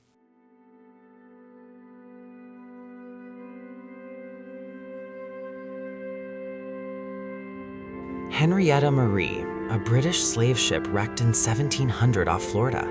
When divers found it in 1972, they discovered hundreds of iron shackles scattered across the seabed. An estimated 200 Africans were chained in its hold when it sank. This wreck stands as physical evidence of one of humanity's darkest chapters, resting silently beneath the Atlantic for 3 centuries.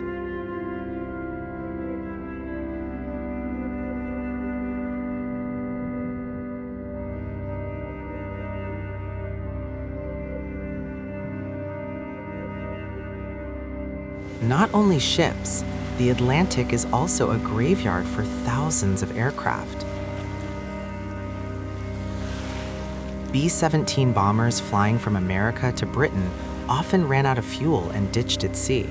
Crews were rescued, the planes were not. Now these flying fortresses lie on the seabed like rusted steel monuments, cockpits intact, tail guns still facing backward, waiting for enemies that will never come again. In 1968, the U.S. nuclear submarine USS Scorpion disappeared en route from the Mediterranean to Norfolk. 99 sailors never returned. It was found that same year at 3,000 meters, shattered into pieces. The official cause remains unresolved after more than 50 years. The Atlantic keeps its secrets. The most remarkable thing about these wrecks is not that they sank, but what happened afterward. Hard metal in soft sediment is a rare resource, an anchor point for coral, anemones, mussels, oysters. When coral grows, fish arrive. When fish arrive, larger fish follow. Within decades, a wreck becomes one of the most biodiverse sites in surrounding waters. Human tragedy becomes nature's sanctuary. Modern technology is transforming how we approach these graveyards. ROVs can descend to 6,000 meters, film in high resolution, collect samples without touch. Wrecks once unreachable are now mapped in full 3D by sonar. Yet for every wreck discovered, hundreds remain unknown, lying silently in darkness, waiting. An estimated 3 million shipwrecks lie on the ocean floors, most within the Atlantic. Each wreck is a story interrupted, a journey never completed. Yet, from another perspective, the Atlantic has preserved over 3 million physical records of human history under near-perfect conditions.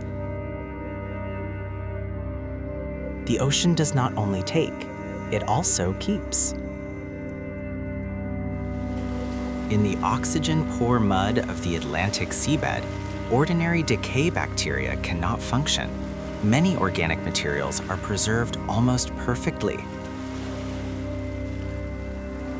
Leather shoes from Titanic still hold their shape after more than a century. Leather, fabric, wood would normally vanish, but here, time moves slower. Decay proceeds differently. The deep seafloor is the most perfect archive on the planet. The oldest wrecks in Atlantic-adjacent waters, Greek, Roman, Phoenician amphorae, remain intact after 2,000 years. Inside some amphorae, traces of wine, olive oil, honey still remain. Goods packed by hands turned to ash millennia ago. The Atlantic is a library. Underwater archaeology is among the most difficult sciences. No true gravity, limited visibility, pressure increasing with every meter, dive time restricted, and the subject of study constantly decaying, looted, or accidentally damaged.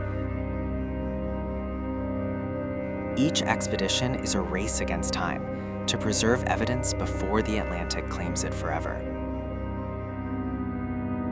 The final stage of every wreck, when coral has fully covered it, when metal has dissolved into sediment, when no artificial trace remains visible, is complete integration into nature. Ship becomes rock, rock becomes reef, reef becomes ecosystem. Humanity builds, the Atlantic transforms, nature completes.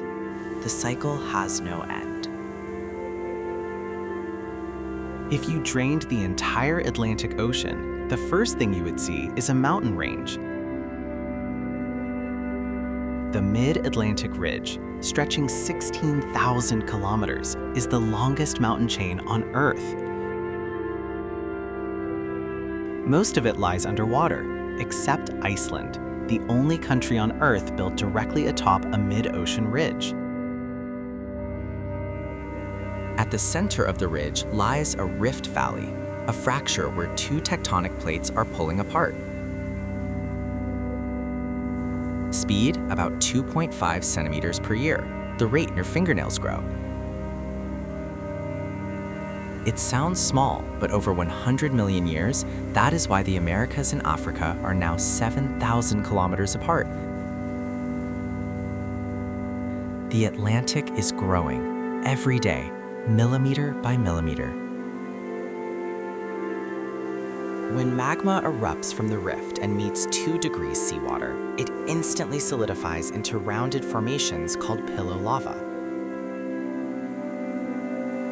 Billions of tons of new rock are created each year from Earth's interior, filling the gap between separating plates. The Mid-Atlantic Ridge is a factory of ocean floor, operating continuously for 200 million years without a single day of rest. Iceland is the only place on Earth where you can stand between 2 tectonic plates and see them with your own eyes. The Thingvellir Valley, an exposed rift, widens by 2.5 centimeters each year. Divers can swim between the North American and Eurasian plates, touching both at once. It is the only place in the world where you can physically touch the force creating the Atlantic.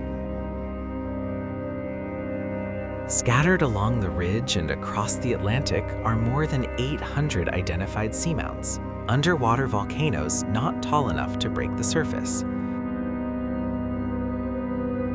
Each is a biological oasis. Currents striking the slopes push nutrients upward, creating massive feeding grounds. Whales migrate along these seamount chains like following a food map. Cold water corals cling to basalt rock, building living structures without sunlight. Lophelia pertusa, cold water coral. It needs no sunlight, no warm temperatures.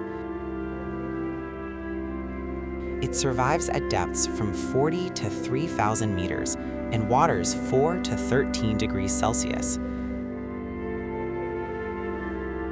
Atlantic cold water reefs can rise 35 meters high and stretch for kilometers, thousands of years old. They grow only millimeters per year. A 1-meter structure may be 1,000 years old. and we have destroyed more cold water reefs than we have ever discovered.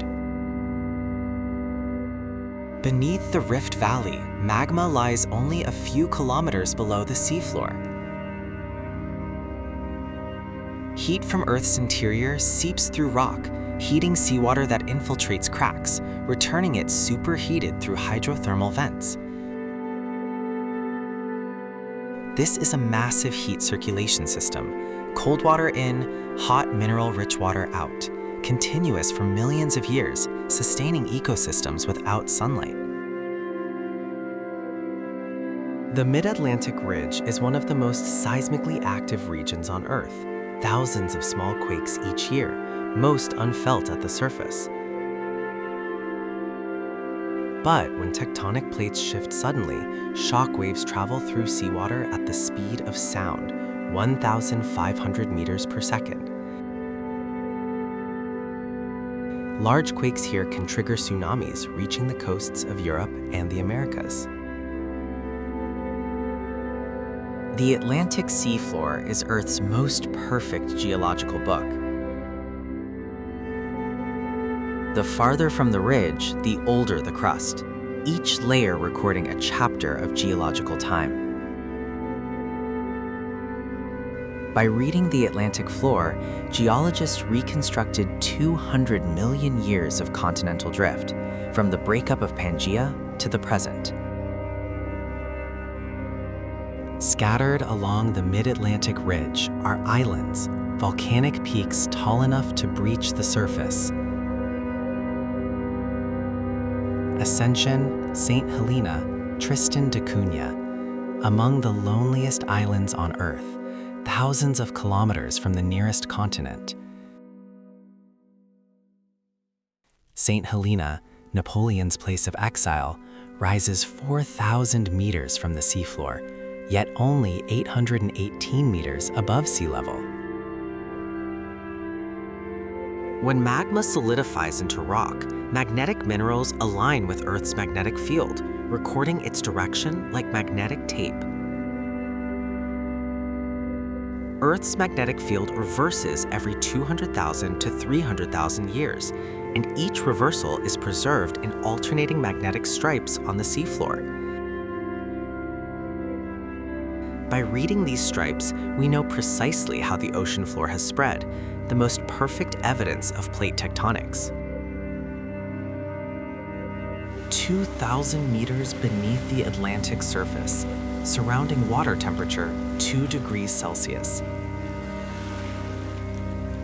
And from this fracture, water erupts at 400 degrees Celsius. It does not boil because 250 atmospheres of pressure keep it in a supercritical liquid state. This is a hydrothermal vent, and surrounding it is a complete ecosystem that survives without a single photon of sunlight. Black smokers are mineral chimneys formed when superheated, mineral-rich water meets cold seawater.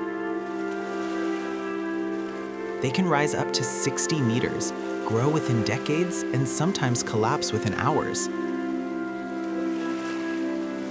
The fluid they release is rich in hydrogen sulfide, methane, and metals, toxic to most life on Earth. Yet here, specialized organisms have evolved to turn poison into energy. Riftia pachyptilla, giant tube worms, have no mouth, no stomach, no digestive system. They survive entirely through chemosynthetic bacteria living in a special organ called the trophosome, which can make up 15% of their body weight. These bacteria convert toxic hydrogen sulfide into organic energy. This was the first compelling evidence that life does not require sunlight to exist. Rimicaris exoculata, blind vent shrimp, have completely lost their eyes through evolution. In their place, they possess a primitive light-sensitive organ on their backs, capable of detecting faint infrared radiation from the vent. enough to navigate. Densities can reach 2,500 individuals per square meter, almost unimaginable. Kiwa hirsuta, the yeti crab. The dense white hairs on its claws and chest are not for warmth, they are bacterial gardens. The crab cultivates chemosynthetic bacteria and harvests them as food. This is agriculture, farming and harvesting at 2,400 meters below sea level in near boiling water.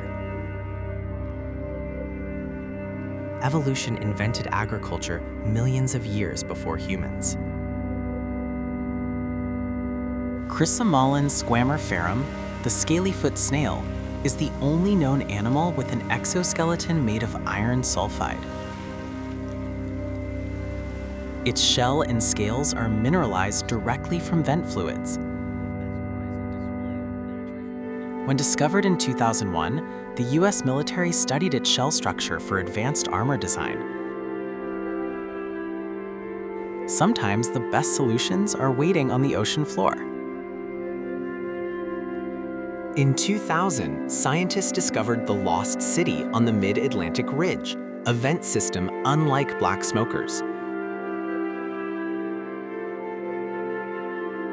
Instead of acidic, superheating water, it emits warm alkaline fluids, 40 to 90 degrees Celsius, forming white towers up to 60 meters tall, made of aragonite and calcite. Lost City has been active for at least 30,000 years. The chemical reactions here produce hydrogen and methane, the most fundamental molecules of life. Archaea, ancient microorganisms, live in vent waters exceeding boiling temperature. Pyrolobus fumari survives at 121 degrees Celsius, the temperature of laboratory sterilization autoclaves. These are among the most extreme life forms known, and may be direct descendants of Earth's earliest organisms 3.8 billion years ago, when the planet resembled this hellscape.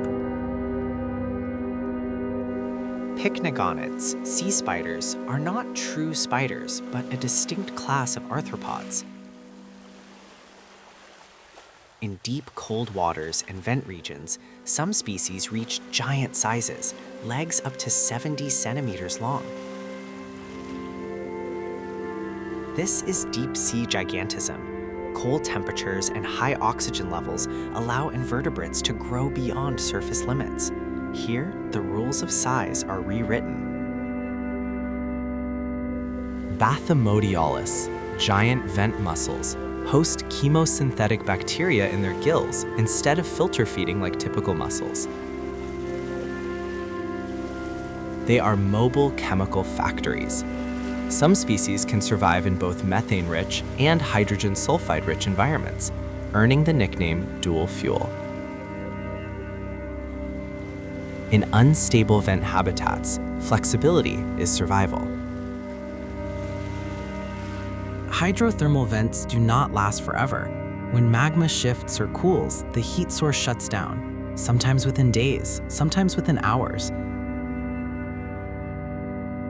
The ecosystem depending on that vent begins to die.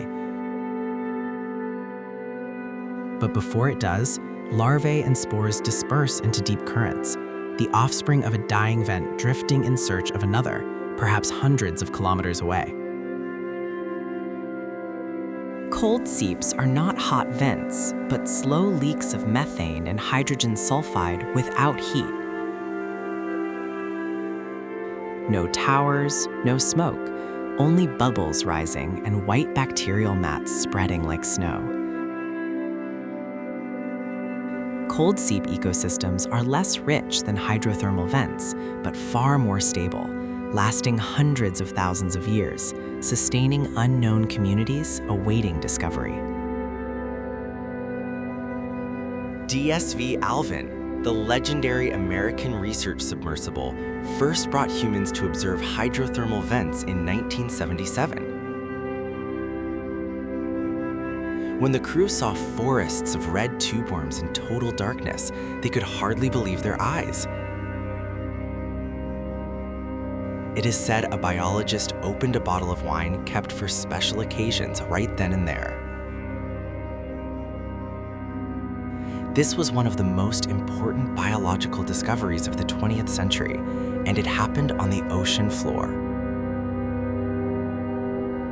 Megaptera novae angliae, the humpback whale, 16 meters long, weighing 36 tons. They breach, launching their entire bodies out of the ocean, and no one knows for certain why. Some theories suggest parasite removal, others social communication, others play. Perhaps all are true. In the Atlantic, humpbacks migrate annually from the tropical Caribbean to the far north, one of the longest migrations of any. Male whales sing, and their songs have structure, themes, repetition, variation, like jazz. Songs evolve seasonally and yearly, spreading through social learning. A melody born in the Caribbean can appear years later off Hawaii. This is oral culture, no writing, no schools, carried across entire oceans. Balanoptera musculus, the blue whale, is the largest creature to ever exist in Earth's history. Larger than any dinosaur, its heart weighs 600 kilograms, large enough for a human to crawl through its aorta. Its call, 188 decibels, is the loudest sound in the animal kingdom and can travel thousands of kilometers underwater. In just 1 century, we nearly drove the greatest animal on Earth to extinction. Carcharodon carcharias, the great white shark. In the Atlantic, they do not stay in one place. Tagged individuals have swum from the US East Coast across the ocean to Africa and back, over 20,000 kilometers in a year. Why? Still uncertain. Great whites have existed for 16 million years, long before humans, and we still do not fully understand their migrations. Siphius gladius, the swordfish, capable of bursts up to 100 kilometers per hour.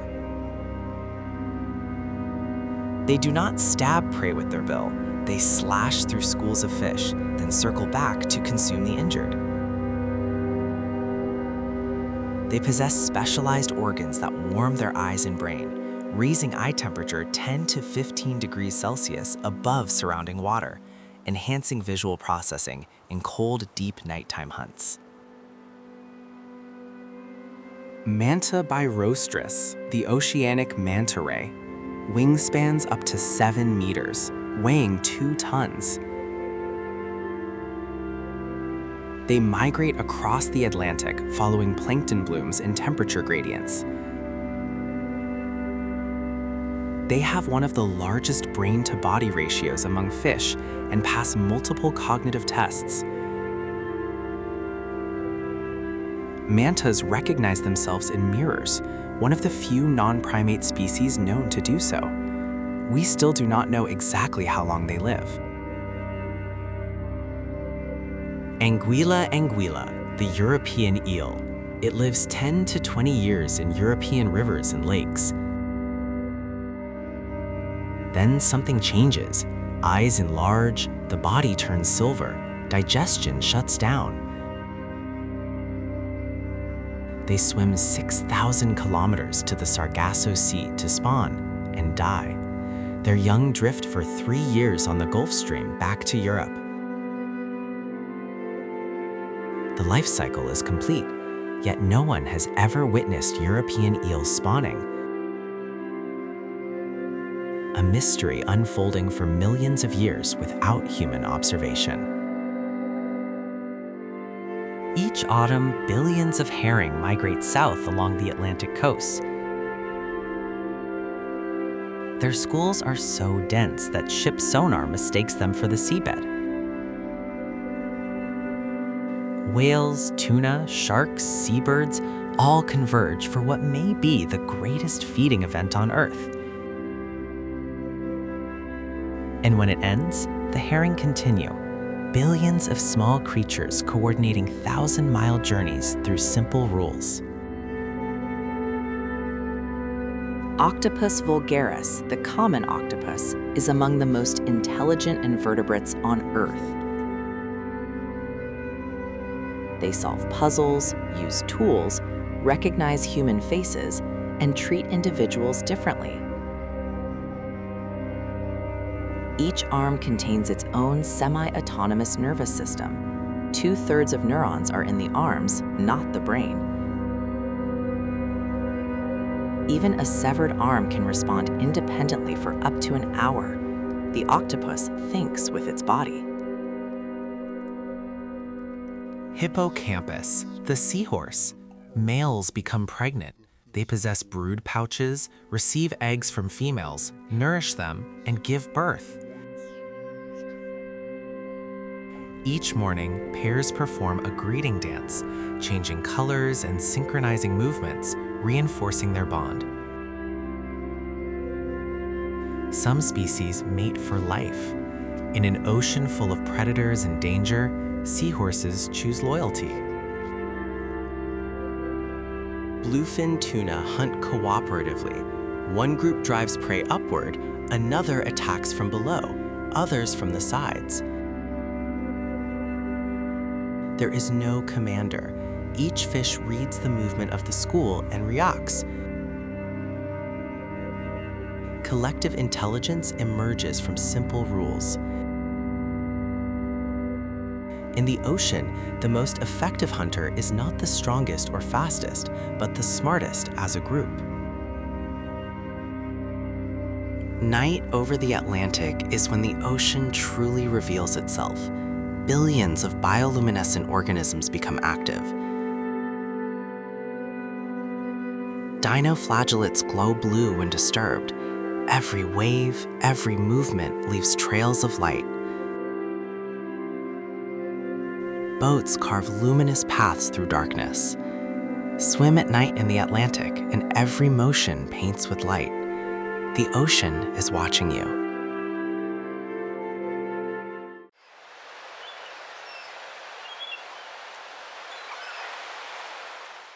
The stretch of ocean between Florida, Puerto Rico, and Bermuda became known as the Devil's Triangle, a name that sent chills down people's spines.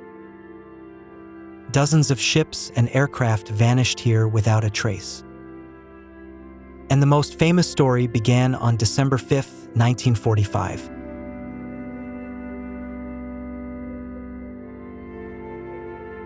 It was an ordinary afternoon at the naval base in Fort Lauderdale. 5 Avenger torpedo bombers were carefully inspected and ready for takeoff. The mission was only a routine training exercise expected to last about 2.5 hours.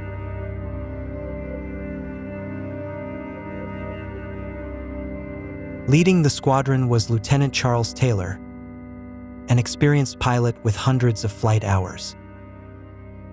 With him were 13 younger pilots and navigators.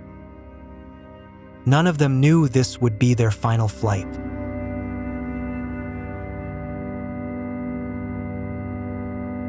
At 2:10 p.m., Flight 19 took off and headed east over the Atlantic Ocean. For nearly 2 hours, everything went normally. There was no sign of what was about to happen next.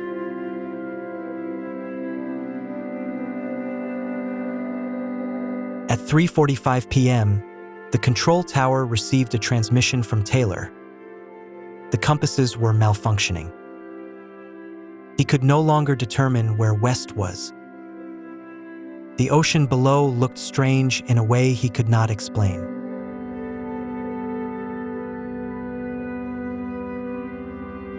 Taylor reported, "We don't know where we are." The ocean doesn't look as it normally should. There was no land, no islands, no point of reference. Only the endless ocean stretching in every direction.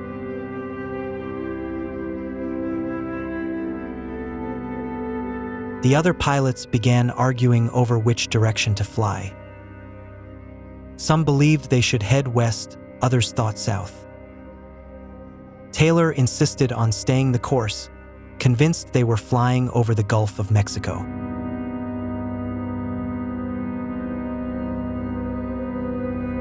As fuel levels dropped toward empty, Taylor ordered the squadron north in search of land. But every change in direction only carried them farther from shore. Darkness was closing in.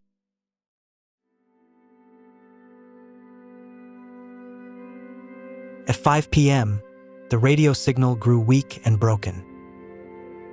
Taylor's final recorded words were, "Keep all planes close together. When the first plane runs out of fuel, we all go down together." Then silence.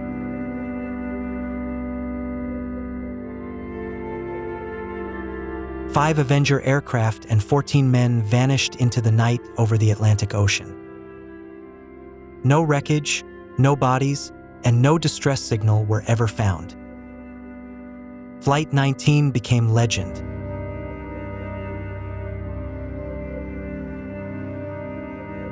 As soon as Flight 19 lost contact, the U.S. Navy dispatched 2 PBM Mariner rescue aircraft.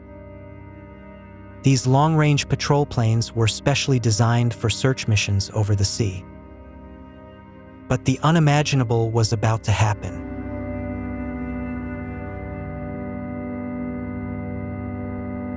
Just 23 minutes after takeoff, one of the 2 rescue aircraft completely lost contact with the control tower. The tanker SS Gaines Mills reported seeing a large fireball in the dark sky. Yet no trace was ever found afterward.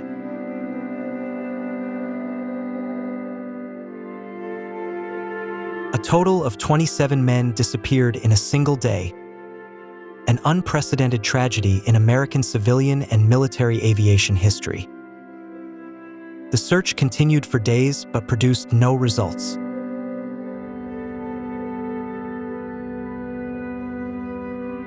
The U.S. Navy Investigation Board concluded, "Cause unknown."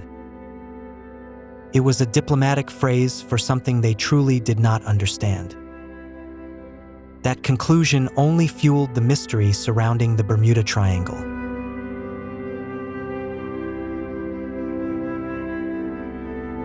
No family received the body of a loved one for burial.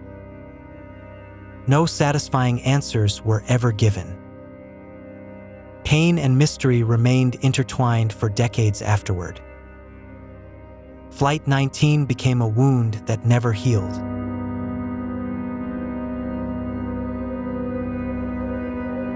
Three years after Flight 19, in January 1948, the Tudor IV airliner Star Tiger departed from the Azores bound for Bermuda. It was a routine commercial passenger flight across the Atlantic Islands.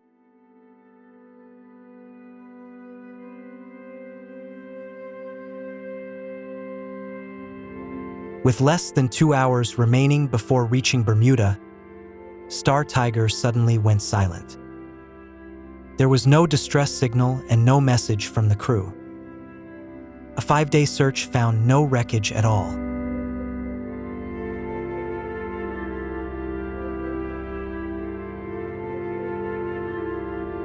The British Investigation Board declared, "What happened to Star Tiger remains an unsolved mystery." That same year, another aircraft would vanish in nearby waters under similarly mysterious circumstances.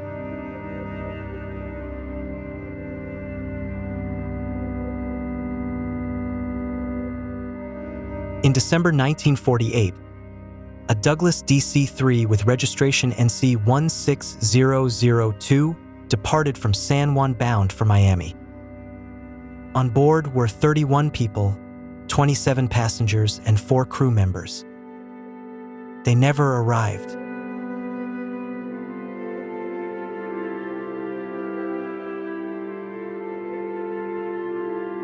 The pilot sent a final message when only 50 miles from Miami, reporting that everything was normal and the city lights were visible. Then silence. Not a single piece of wreckage was ever found despite a massive search effort.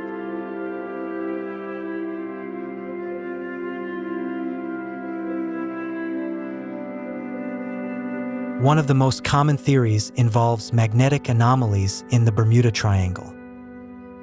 The seafloor here contains mineral deposits with strong magnetic properties, especially magnetite. These could cause magnetic compasses to drift by several degrees.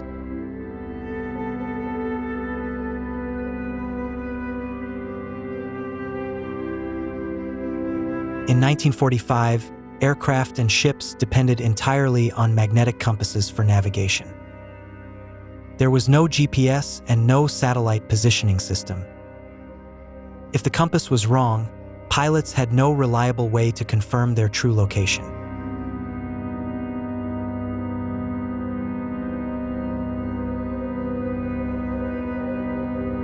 Charles Taylor himself reported that the compasses were malfunctioning.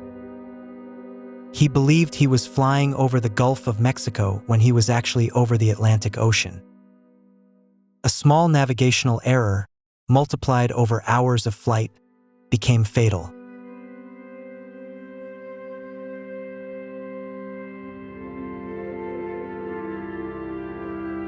Modern studies confirm that localized magnetic anomalies exist in parts of this region.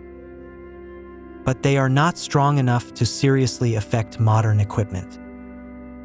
With the crude instruments of the 1940s, however, the consequences could have been far more severe.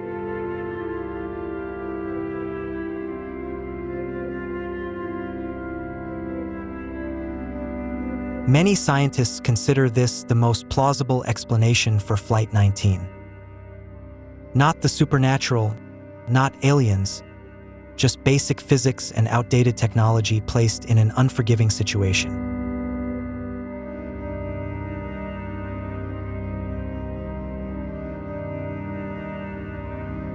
The seafloor beneath the Bermuda Triangle may contain giant methane pockets formed from the decay of ancient organisms. When pressure builds high enough, they can erupt suddenly and violently toward the surface.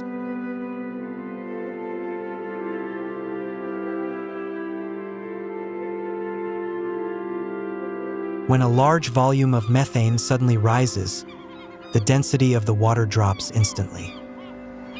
Large ships could lose buoyancy at once and sink straight down before sending a distress call. This could explain why no floating wreckage is sometimes found.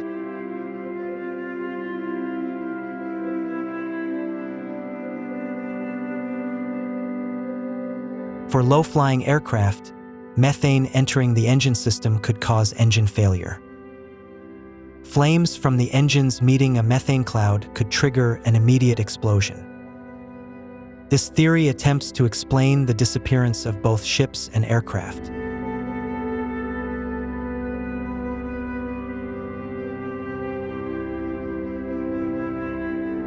Geologists have confirmed the presence of methane hydrates in this region.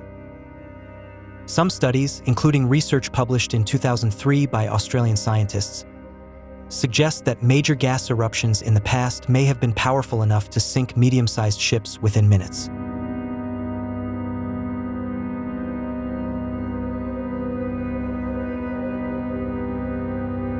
However, no accident has ever been directly observed and conclusively linked to a methane eruption. The theory remains under investigation and has not been fully proven.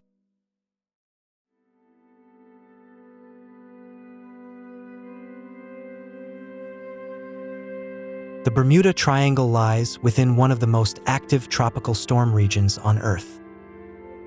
Storms over the Atlantic Ocean can form and intensify rapidly here, sometimes within only a few hours.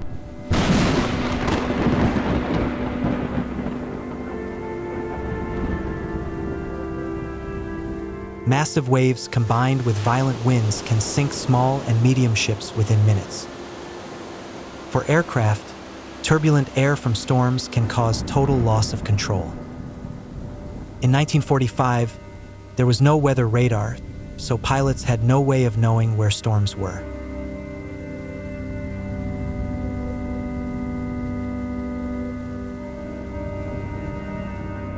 On the day Flight 19 vanished, weather reports indicated rapidly changing conditions by late afternoon.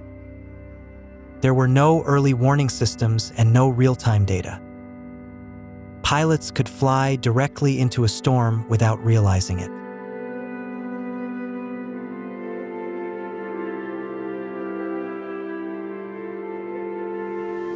One lesser-known factor is the rogue wave, giant walls of water that appear suddenly without warning. Reaching heights of up to 30 meters, they can rise in calm seas and destroy everything in seconds.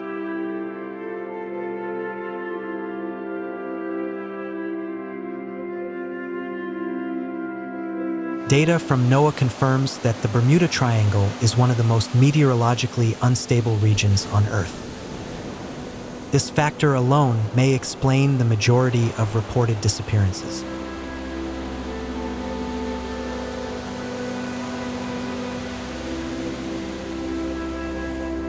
Before the GPS era, navigating over the ocean required great skill and was highly prone to error. Pilots had to determine position through celestial navigation, measuring stars, calculating by hand, and relying on clear skies.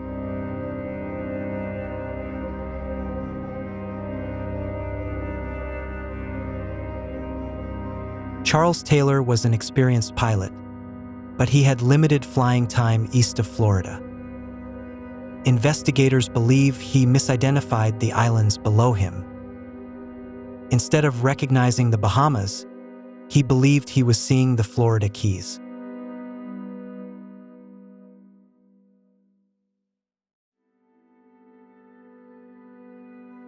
When Taylor turned north based on that mistaken belief, the squadron moved farther into the Atlantic Ocean. Fuel ran out before anyone could correct the error. It was a tragedy created by human misjudgment, not supernatural forces.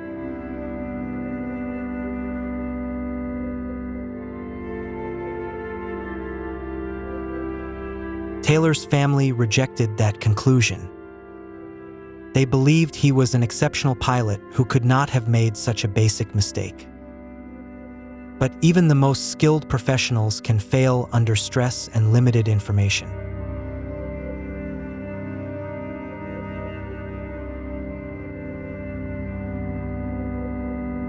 This was the harsh reality of pre-GPS aviation. Lack of information leads to wrong judgment leads to wrong decisions, and wrong decisions over a dark ocean leave no chance for recovery.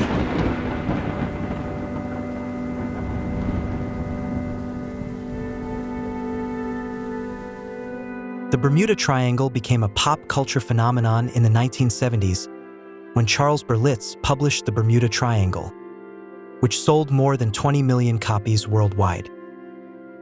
He combined many disappearances from different locations into one supernatural narrative.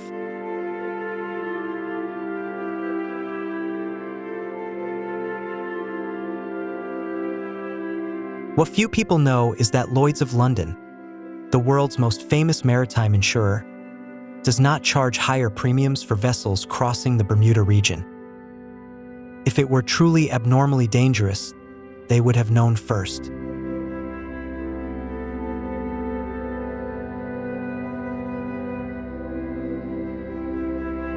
In 1975, researcher Lawrence David Cush examined each disappearance cited by Berlitz. He found that many occurred outside the triangle, some were exaggerated, and some were entirely fabricated.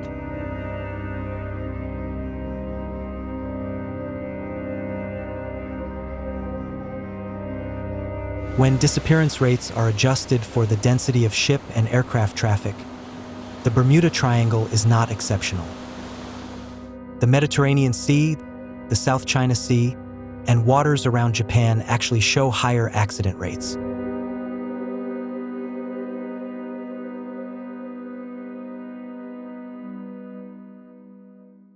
In 2010, NOAA stated that there is no scientific evidence showing accident rates in Bermuda are higher than normal.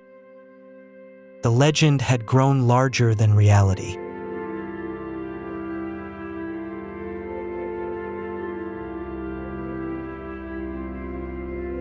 Most experts today agree on a combined explanation. Severe weather, navigational mistakes, outdated technology, and harsh ocean conditions are the true causes. No supernatural force is required.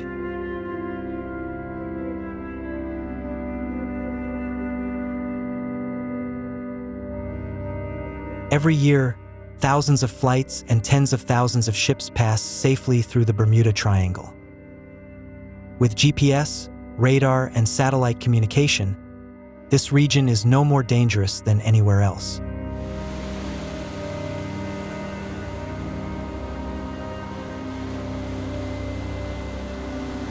The seafloor of the Bermuda Triangle has been surveyed in detail using modern sonar technology. No strange structures or signs of mysterious forces have been found. Only the normal geology of a tropical ocean basin.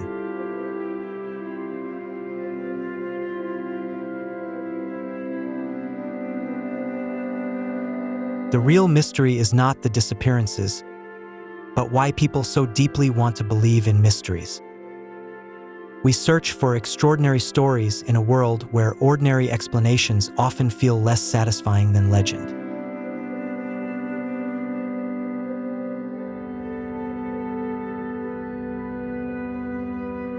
The Bermuda Triangle will remain a symbol of mystery in human culture, not because it is more dangerous than other seas, but because it reminds us that the ocean is vast, majestic, and still not fully understood.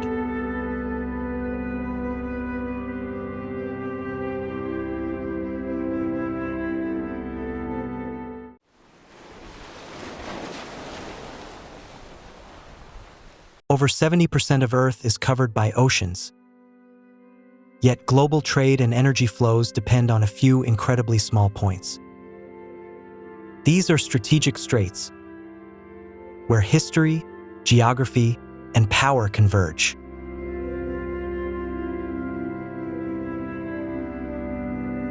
Every day, thousands of ships carrying oil, gas, food, and goods pass through these narrow corridors. Even a small disruption can shock the global economy. These are known as strategic choke points.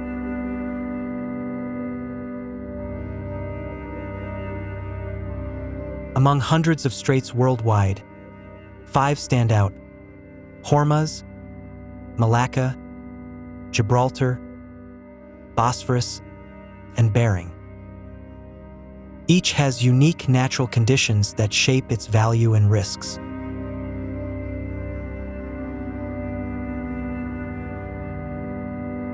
Our journey will take you through each strait, exploring their natural conditions, trade importance, and geopolitical roles. Let's begin with the most volatile strait on Earth.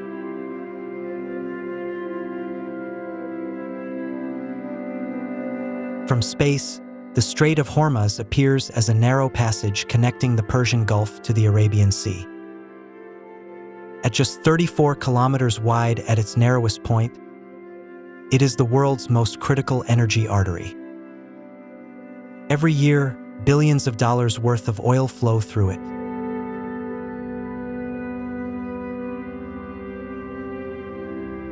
What many don't realize is that the seabed of Hormuz is relatively shallow, averaging less than 60 meters.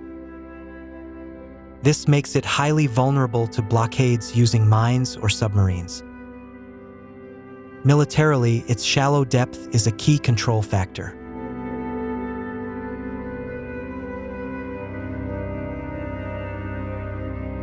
The surrounding terrain of Hormuz is dominated by deserts and rugged mountains, especially on the Iranian side. These provide ideal positions for missile systems and surveillance. Nature itself has granted Iran a significant strategic advantage.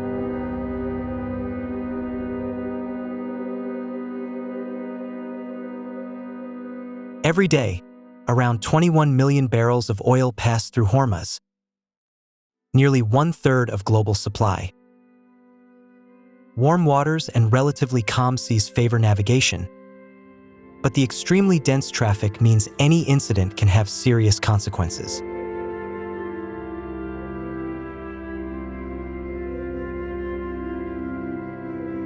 No other strait on Earth concentrates as much oil flow as Hormuz. It supplies energy to much of Asia, Europe, and the United States. If Hormuz were closed for just 1 week, global oil prices would surge immediately.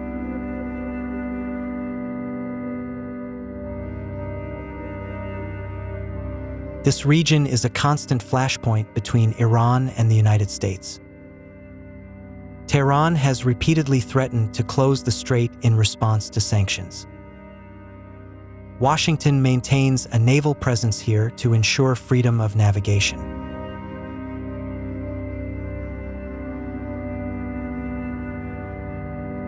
All Gulf nations, including Saudi Arabia, the UAE, Iraq, and Kuwait, rely heavily on Hormuz to export oil. There are no strong alternatives, which is why the strait is protected at the highest international level.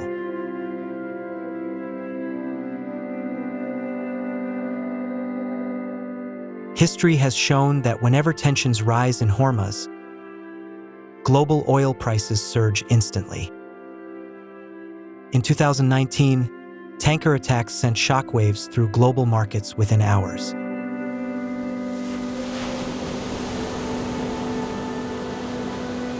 Iran has heavily invested in small submarines, fast attack boats, and coastal missile systems, all designed to dominate Hormuz's narrow and shallow waters. This asymmetric power forces even major powers to think twice.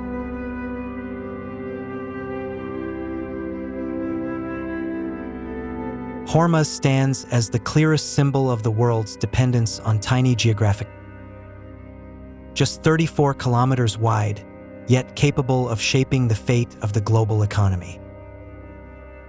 This is where nature and geopolitics converge at their peak.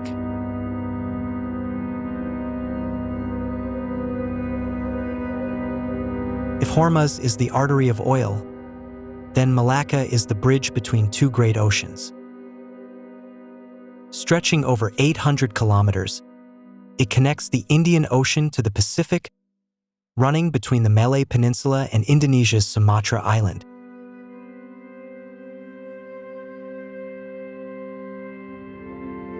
Malacca is the second busiest shipping lane in the world, after the English Channel.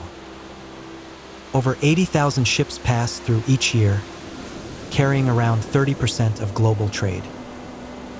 A humid tropical atmosphere blankets this busy route year-round.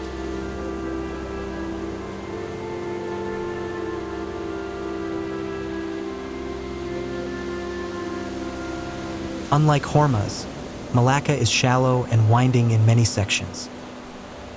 Its shallowest point is around 25 meters, limiting ship size.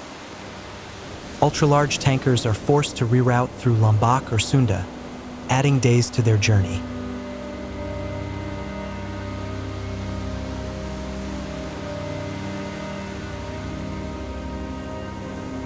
Tropical weather creates major navigation challenges. Dense fog, heavy rains, and complex currents between islands often reduce visibility. Local pilots are essential for guiding large vessels safely.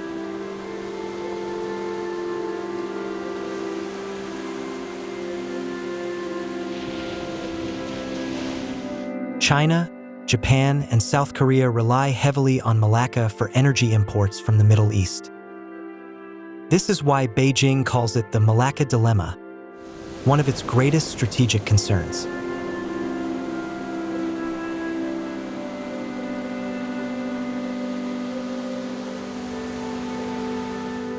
Malacca has a long history of piracy. Small, fast boats can hide among countless islands before launching sudden attacks. Joint patrols by Malaysia, Indonesia, and Singapore have significantly reduced these incidents in recent years.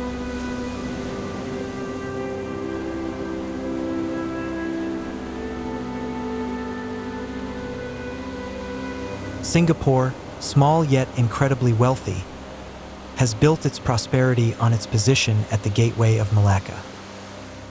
This port is one of the busiest and most efficient in the world, handling billions of dollars in goods annually.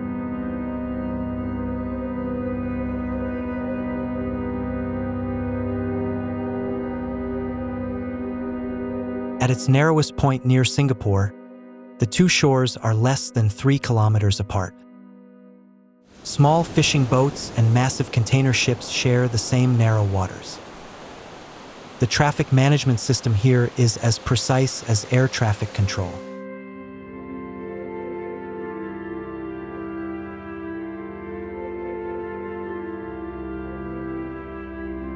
China has invested billions in alternative routes, including pipelines through Myanmar and ports in Pakistan and Sri Lanka, all to reduce reliance on Malacca. This shows how a single strait can shape the strategy of a global power.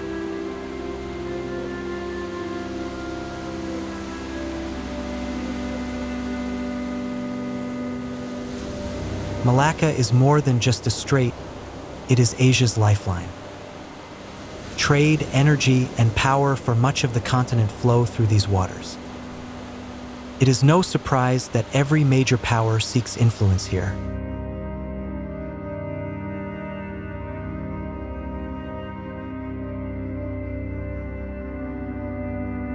Mount Gibraltar, a limestone massif overlooking the sea, was once called by the ancient Greeks one of the two pillars of Hercules, the boundary between the known world and the boundless ocean. Today, it remains just as strategically important.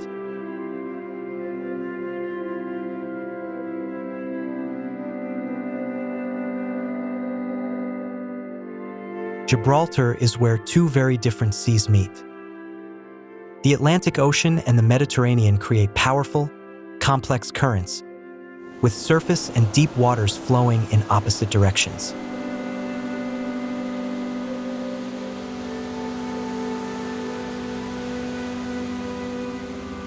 Weather in Gibraltar is highly unpredictable. Westerly poniente winds and easterly levant winds can collide, creating sudden storms. Ships must closely monitor conditions before crossing.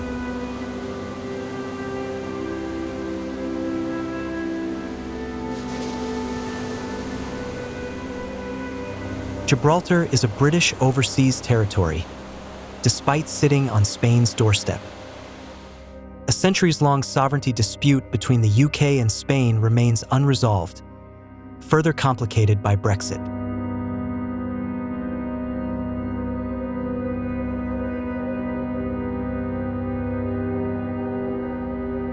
For NATO, Gibraltar is a vital gateway.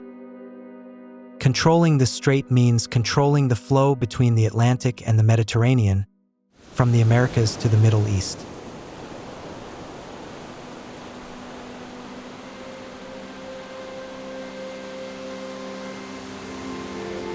Tens of thousands of ships pass through Gibraltar every year, linking Europe to the Mediterranean and beyond. It is a vital trade route, especially for economies dependent on energy imports.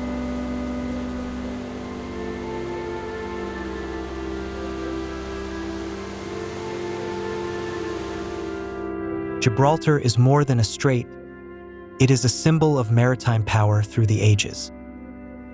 Whoever controls it controls the gateway between East and West, a position that remains unchanged today.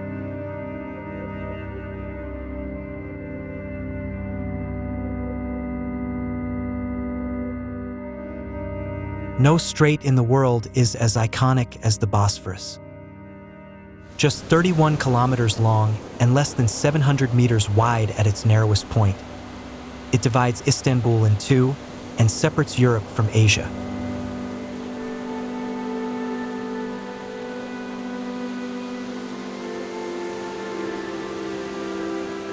The The Bosphorus features a unique two-layer current system.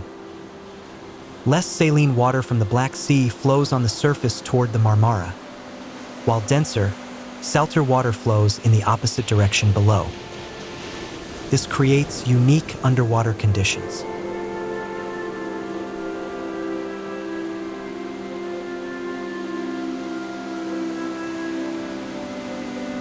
Few straits pass directly through omega-acity like the Bosphorus. Massive oil tankers travel just hundreds of meters from dense residential areas. A single accident here could trigger an immediate disaster for millions.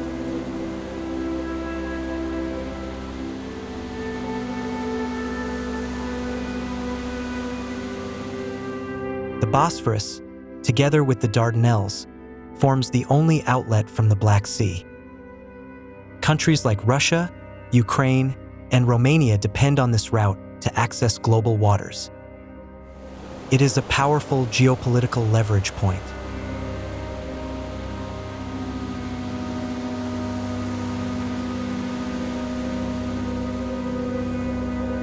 The Montreux Convention of 1936 grants Turkey control over the Bosphorus.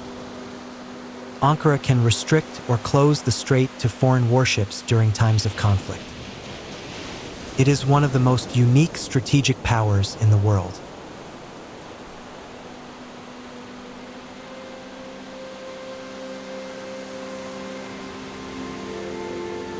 During the Russia-Ukraine war, the Bosphorus became a global diplomatic focal point. The Black Sea grain deal allowed Ukraine to export food through the strait, preventing hunger for tens of millions. The Bosphorus directly impacts global food supply.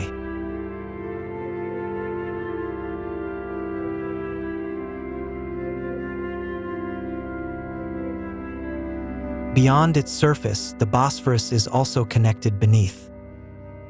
The Marmara Tunnel runs 60 meters below the seabed, linking European and Asian rail networks.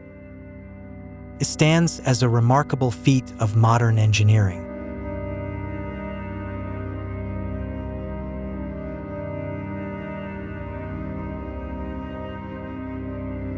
The Bosphorus is not just a shipping route, it is the geopolitical heart of Turkey.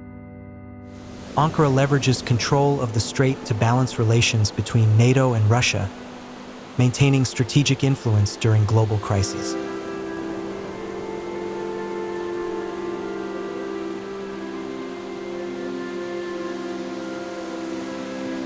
Over 40,000 ships pass through the Bosphorus each year, more than the Suez Canal. Oil, gas, grain, and goods all move through this narrow waterway cutting through omega-acity. It is one of the busiest and most complex straits in the world.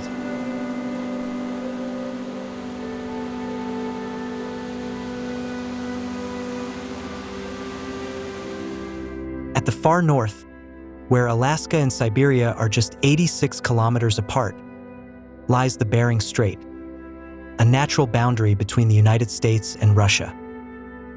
In winter, temperatures drop to minus 30 degrees Celsius, and ice covers almost the entire surface. It is one of the harshest seas on Earth.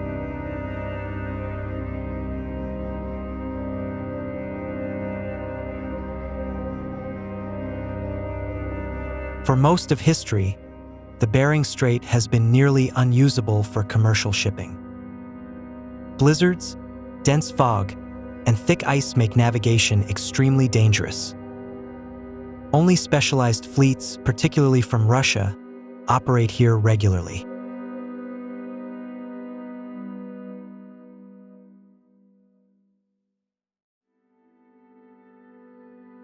Climate change is transforming everything. Arctic ice is melting at an unprecedented rate, with summer ice coverage down more than 40% compared to the 1980s. New shipping routes are beginning to emerge.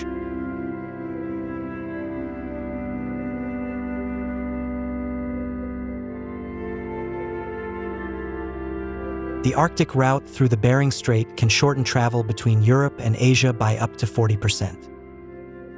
A journey from Rotterdam to Tokyo could take around 15 days instead of 25. This translates into billions of dollars in savings each year.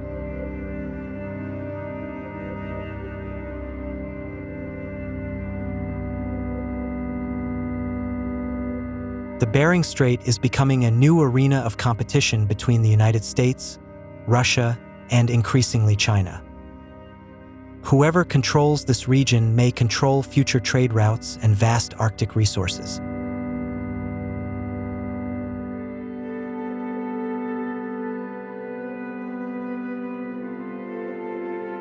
The Bering Strait reminds us that nature is changing, and with it, the global balance of power. A once-forgotten passage is emerging as a future shipping route, bringing both opportunity and new conflicts.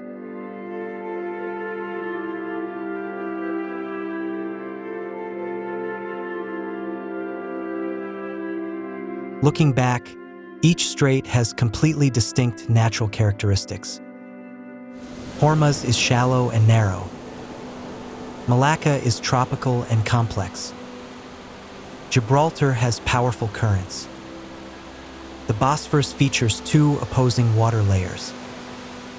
Bering is frozen and harsh.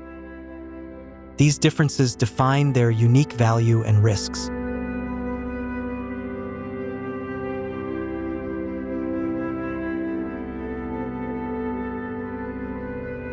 These straits do not exist in isolation. They are nodes in a global trade network. A disruption at any point can trigger a chain reaction, from financial markets to the daily lives of billions.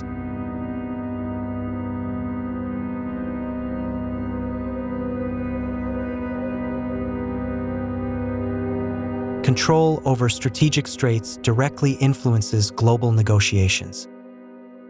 They are bargaining chips in economic, military, and geopolitical alliances. Whoever controls these gateways holds greater influence over the world order.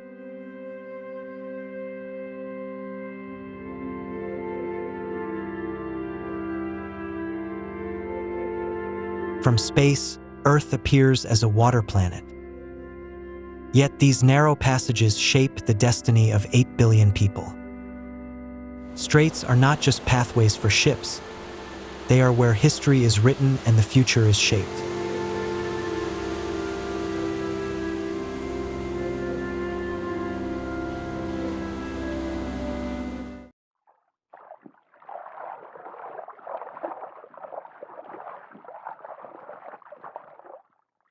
From space, Earth holds a secret at its southern edge. A white, frozen, silent continent larger than Europe. A place where nature writes its own rules. Antarctica, the coldest, windiest, and most isolated continent on Earth.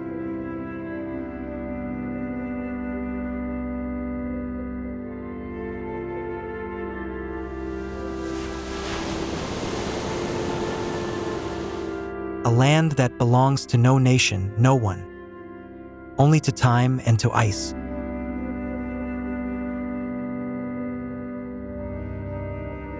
Here, the sun does not rise or set in the usual sense. In summer, it circles the horizon endlessly, day and night. A golden light that never fades, surreal and desolate.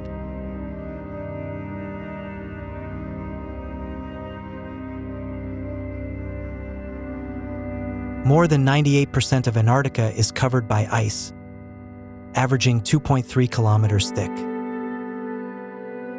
Beneath it lies a real continent, with mountains, valleys, and lakes, all buried for millions of years.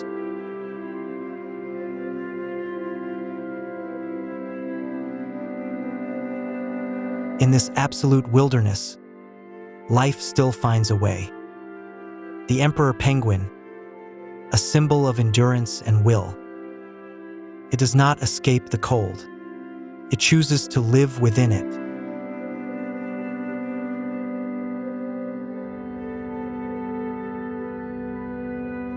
In 1983, Temperatures at Vostok Station dropped to -89.2 degrees Celsius, the lowest ever recorded on Earth.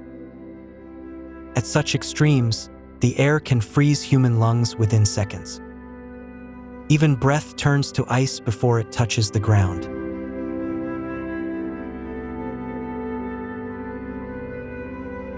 Katabatic winds, the most violent winds on Earth, can reach 320 kilometers per hour. They form as cold air rushes down from the ice plateau toward the coast. A single storm can bury an entire research station within hours.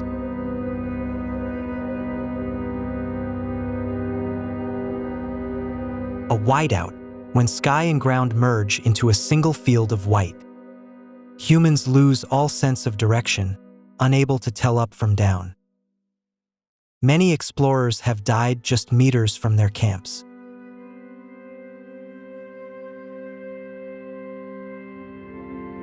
Beneath the smooth snow lie crevasses hundreds of meters deep, hidden like invisible traps, waiting for the smallest mistake.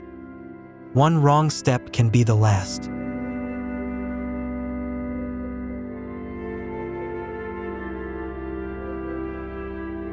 In winter, Antarctica is plunged into darkness for 6 months.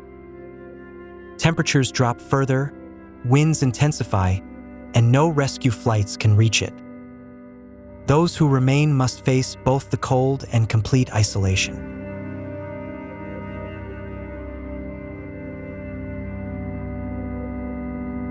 Yet within the darkness comes something extraordinary.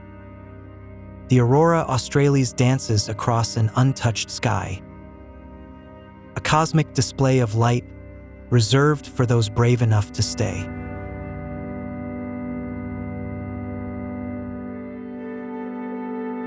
Here, humans are not masters, they are only visitors. Every day is a test of body, mind, and will. Antarctica shows no mercy to carelessness, yet rewards those who respect it.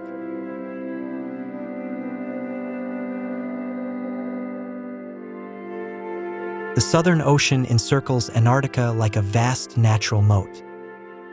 Here, the Pacific, Atlantic, and Indian Oceans converge. Waves rise up to 15 meters high, with no land to break the wind for thousands of kilometers.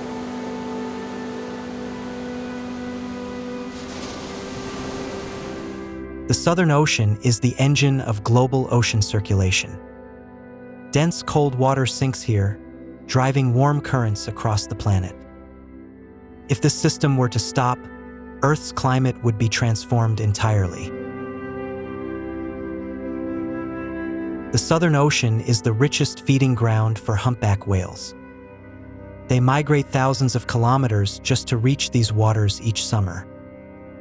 Their songs travel for hundreds of kilometers underwater, a mysterious language of the sea.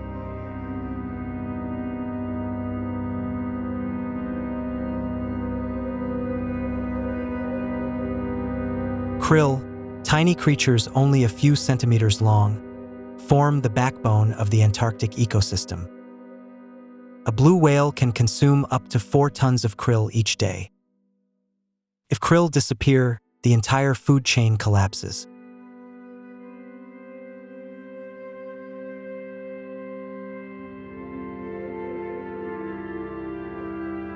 Emperor penguins can dive deeper than 500 meters and hold their breath for over 22 minutes.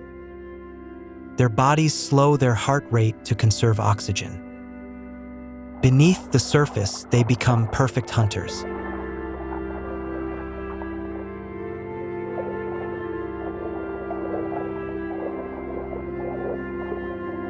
Weddell seals are the southernmost living mammals on Earth.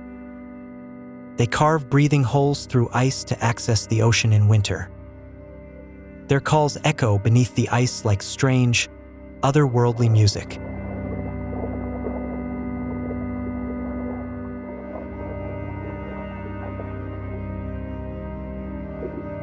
Icebergs are more than frozen water. They carry minerals and nutrients from land into the sea.